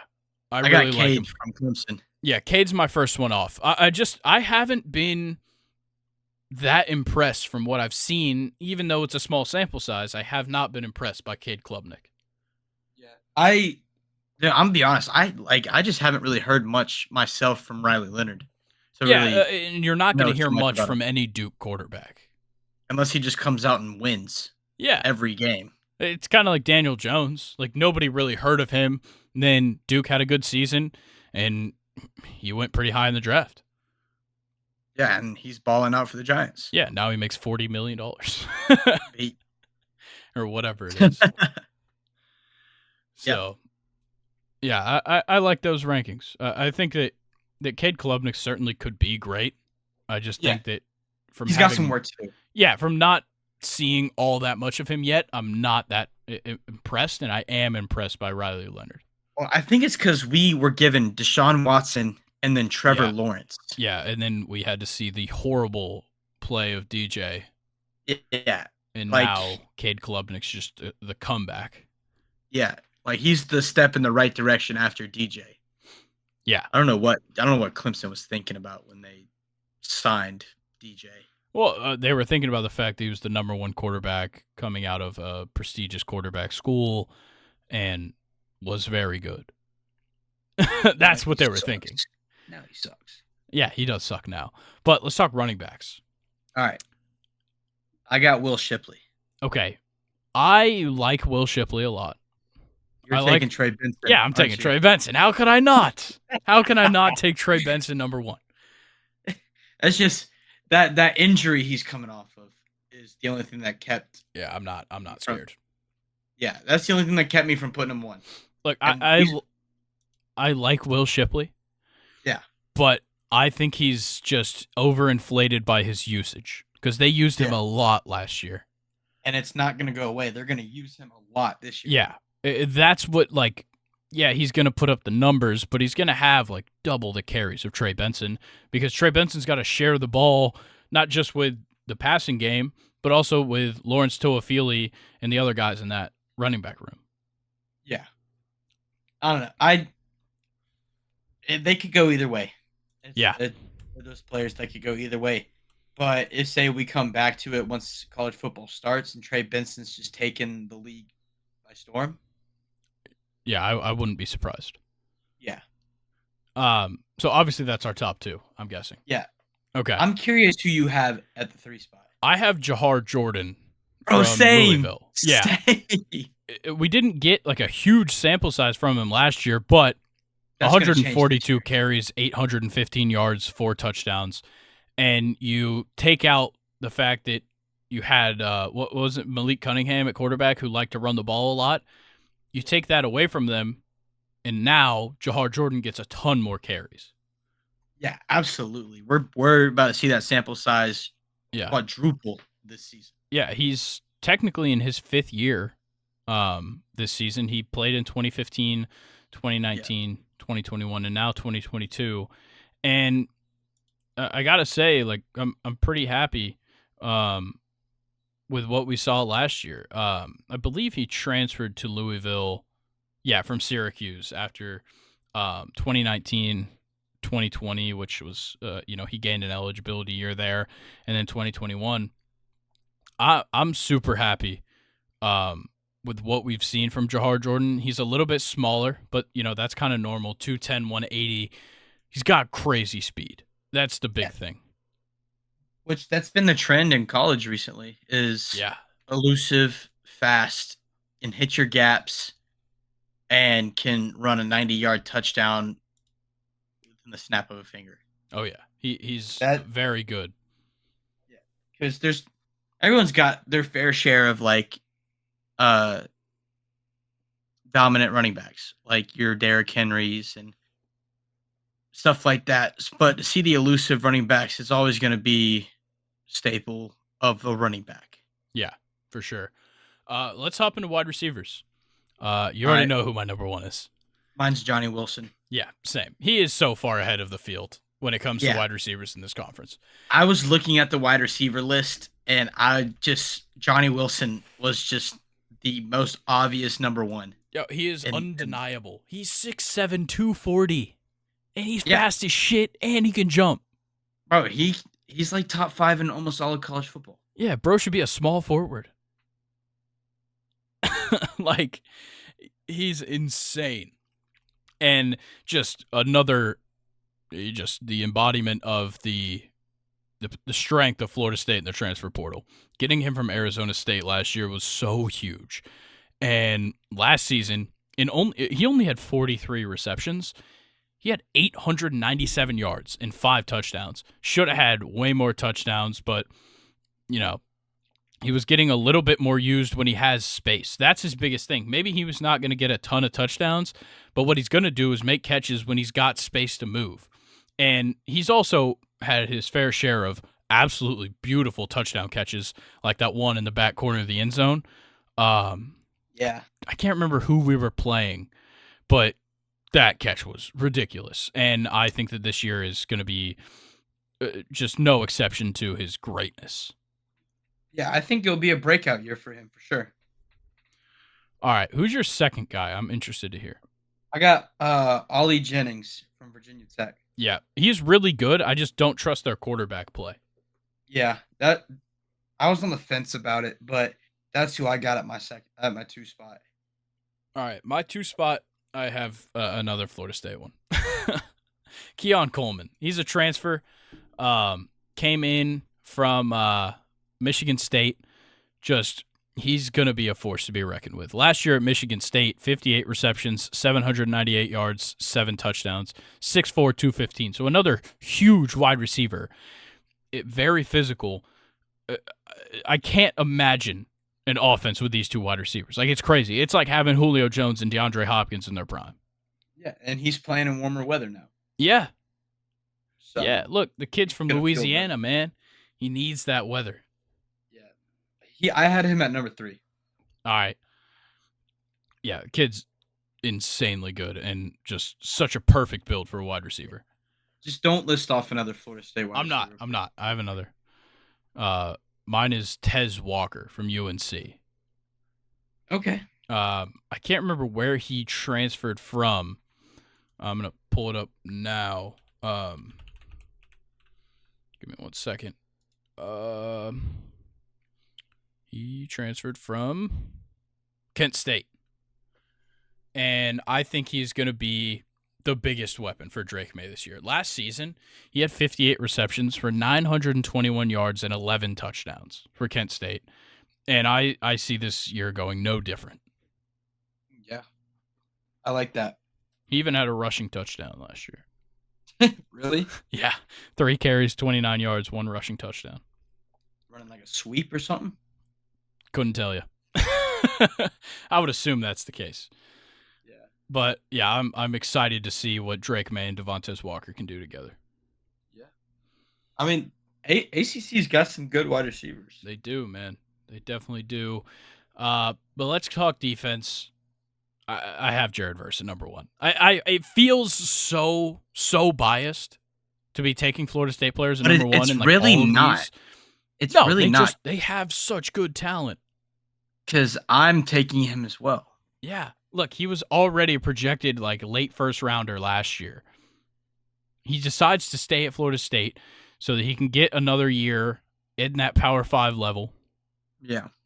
And I think this year is just going to be crazy. Like last season, he was out of his mind good and just continued to show it in every single game. Yeah. This season, he is going to be crazy. He's very similar to Perkins over at LSU. Yeah. The way he plays. Like, yep. Him and Perkins will be the 1 and 2 top defensive ends in the league. Oh, yeah, definitely. Like, Jared Verse had 9 sacks last year. Yeah, that's a lot in college. Oh, yeah. All right, but number 2, I got Jeremiah Trotter. Same. Insanely good linebacker for Clemson. Dude, he's a beast. Yeah, he covers so much ground. Yeah, dude, he can drop back into coverage and pick off passes and deflect, or he can just blow up the line and absolutely decapitate the fucking quarterback. Yeah, insanely good. Like last year, he had 49 solo tackles, 6.5 sacks, 1 forced fumble, and 2 interceptions. Yeah, so great. If I'm putting it together, we're gonna have the same 3 defensive players, aren't we? Yeah. You've put it together correctly because Cameron Kitchens is easily number 3 here. The safety for Miami, just an absolute beast on the field. He's a hawk, bro. Yeah, an absolute ball hawk. That's his. He was tied for the lead in interceptions last year. Bro, that is his special ability in NCAA.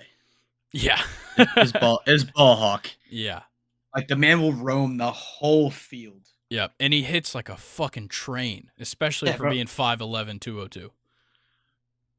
Yeah.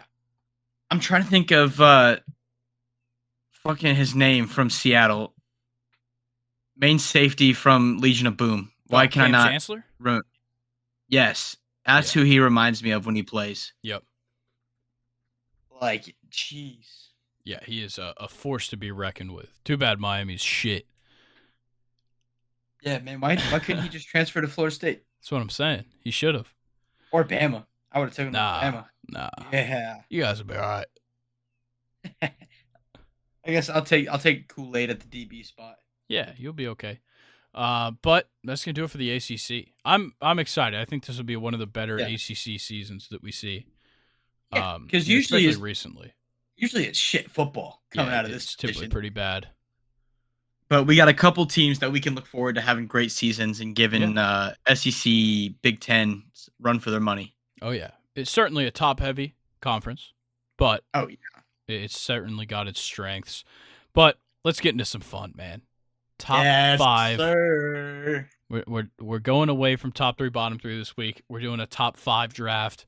Sports movies based on a true story. It can either be a true story, like based on a true story, documentary, biopic, whatever. As long as it happened remotely close, it can be taken. It's a snake draft. Colin's got the first pick. I'll get the second pick and the turnover into the second round. Colin, let's hear it. All right. You already know we got to take it. Give me the 1-1. Give me Moneyball. Yep. Yeah, I figured that was coming. Am I wrong? No, you're not. Not at all. Thank you. It's so good. It is. It's undeniably a fantastic movie. If you're just so if you're a baseball fan in specifics, watch the damn movie. I'm sure you already have. Yeah. But if for some reason you haven't, watch it. And if you have, watch it again. And I don't mean just sit there on your phone and let it play in the background. I mean, don't pick up your phone for the entire movie and watch it. Yeah, and if you watch the movie 5, 6, maybe 10 times, like my case, read the book. Times. Yeah. Dude, read the book. I listened to the audiobook. It was great. Yeah. I love that they took Jonah Hill into a serious role. Yeah. But he still got to have fun. Yeah, but he's more known for his 21 Jump Street. Yeah, we'll super take, bad. For example. Yeah, I'm looking for the word. Rated R funny humor. Yeah. And he gets put in a more serious role, and he fucking kills it. Oh yeah. Pete. So, yeah, Pete. Let me snap the fingers. Yep. All right, what do you got, Gray? It's tough. Since I've got 2 in a row, I'm gonna do them in this order. Okay. I'm gonna take 42. Oh, okay. I absolutely love the movie. Fantastic. Obviously, one of the greatest stories ever. Oh yeah. The story of a true pioneer, of not just a sport, but of racial equality and an insane story about Jackie Robinson, of course, and portrayed by the now late Chadwick Boseman. Just an absolutely amazing movie. Such good acting, such good storytelling. I don't think they could have picked a better person than Chadwick Boseman. No, he played that role so perfectly. So good. And to now turn it over into the second round, this one's a classic for me. It's a family favorite. Remember the Titans. So many times. That movie is on TV. My dad flips it on. The whole family watches it. And it's so good. Yeah. And it's just sunshine. I love that movie. I love it. Absolutely insane. To this day, I'll just if I hear anybody say left side, I say strong side. Left side, strong side. Yes, sir. All right. So Gary Boutier, baby. It comes to you. Second round, second pick. All right. My second pick. Give me Rudy. Boo. Rudy fucking sucks. What? Yeah, that movie is ass. No shot. Movie's ass. Story is ass. I love that movie. It sucks. Okay. That's... Sorry, I knew you were going to take sticking with football. It sucks. Sticking with football. Give me When the Game Stands Tall. Great movie. Great pick. It's so good. So good. High school with the longest winning streak. Over 100 games. Yeah. Fighting through adversity, a whole freshman class. And it's just coach, taking a bunch of arrogant football players, molding them into men. Oh yeah. It Fantastic. It doesn't get better than that. Fantastic pick, Colin. Thank you. I'm gonna steal one from you because I think you were gonna take this one. You thought it would drop late. Taking McFarland USA. Oh, that was my next fucking. This movie is so fucking good, dude. It is amazing. Fantastic Ah, story. Just like Remember the Titans. It's a fantastic story of a turnaround, of inspiration to kids, of just absolutely insane athletic like adversity. It's awesome. Danny Diaz Oh yeah, is the best in that movie. definitely. Yeah. And then to turn it around into round 4, I'm gonna go Ford versus Ferrari. Such a good movie. Really? Yeah, I wasn't a fan. I loved that movie so I much. I wasn't a fan. Yeah, well, so racing kind of stuck with my family, my mom's side, big part of our Mhm. family. So I have a big connection to this one. I love Le Mans. I think that's a very cool thing that we do every year. And with this year's Yeah. Le Mans being that the first year they sent a NASCAR like car into, I loved this movie. I watched it relatively recently for the first time. I had obviously heard about it and heard the glowing reviews, but Yeah. like a couple of months ago, I decided to watch it, and it's so fucking good. I will say, the one time that like I tried to watch it, I just couldn't get into it. So we'll definitely have to watch it again, Yeah, and I'll focus a little bit more on it. for sure. All So right, how many picks have you done I've so done far? 4, 4. so And this is your I have 4th here. I have fourth and fifth, and Yep, then you end it with fifth, right? yep, All right. Fourth pick. Give me Hoosiers. nice. Gotta get a basketball movie in there. Yep, Such a good movie. Such a good movie. I don't even have to describe it because everybody's fucking seen it. Such a good movie. And now fifth is hard because it I was is. talking to you about this because like there's so many good movies out there, and we're definitely gonna go through some honorable mentions. Oh yeah. But I gotta take it just for what it's about. Give me Cool Runnings. Oh, that's such a good pick. Give me Cool Runnings. I love that. Jamaican bobsled. Yeah, love that pick. Yeah. Uh, who would pass up the option to watch a movie about a Jamaican national team And going bobsled. exactly? Like, come on now. Yeah, that's a fantastic pick. All right, my final pick. I think I got to agree with what you said a few minutes ago. You got to take a basketball movie. Oh, I know what you're taking. Coach I know. Carter. Yes, Bring sir. it to me. Yes, sir. Such I love that. such a good movie. So, I actually watched that yesterday. Yeah, Samuel L. Jackson. Oh my god. So good. And Yeah. Cruz, Yup. the part when he's like, "Oh, what is it? Our fears that we are inadequate." Oh, Yeah. I haven't watched it in a couple years, but oh man, such a good fucking movie. All right, yeah. it's time for some honorable mentions. I know you've got quite quite a few, so I'll Yeah, let I you mean, just go ahead and roll. all right, so we got The Blind Side. Shit movie. Really? Yeah, I think it's so boring. Okay. Radio. Great movie. Yeah. I wanted to take it, but it didn't really make my cut. Now, have you seen Greater on Netflix? No, I have not. It's about a walk-on at Arkansas who basically is just throughout the movie is told he's just like not good enough and he's never going to cut weight to be able to play college football Yeah, and stuff like that. But he has a strength and conditioning coach that works with him. Um, and basically it's just an inspirational movie telling like to just never give up on yourself and always pursue your dreams. yeah. But I'm not going to spoil it because at the end it's very, very fucking sad. Okay. And then one more I got. It's The Rookie. Yeah, it's a good one. So good. But I still can't believe you don't like The Blind Side. I don't know. It's Shit. just not. I Not a think good when story. we were kids, it got overplayed a lot.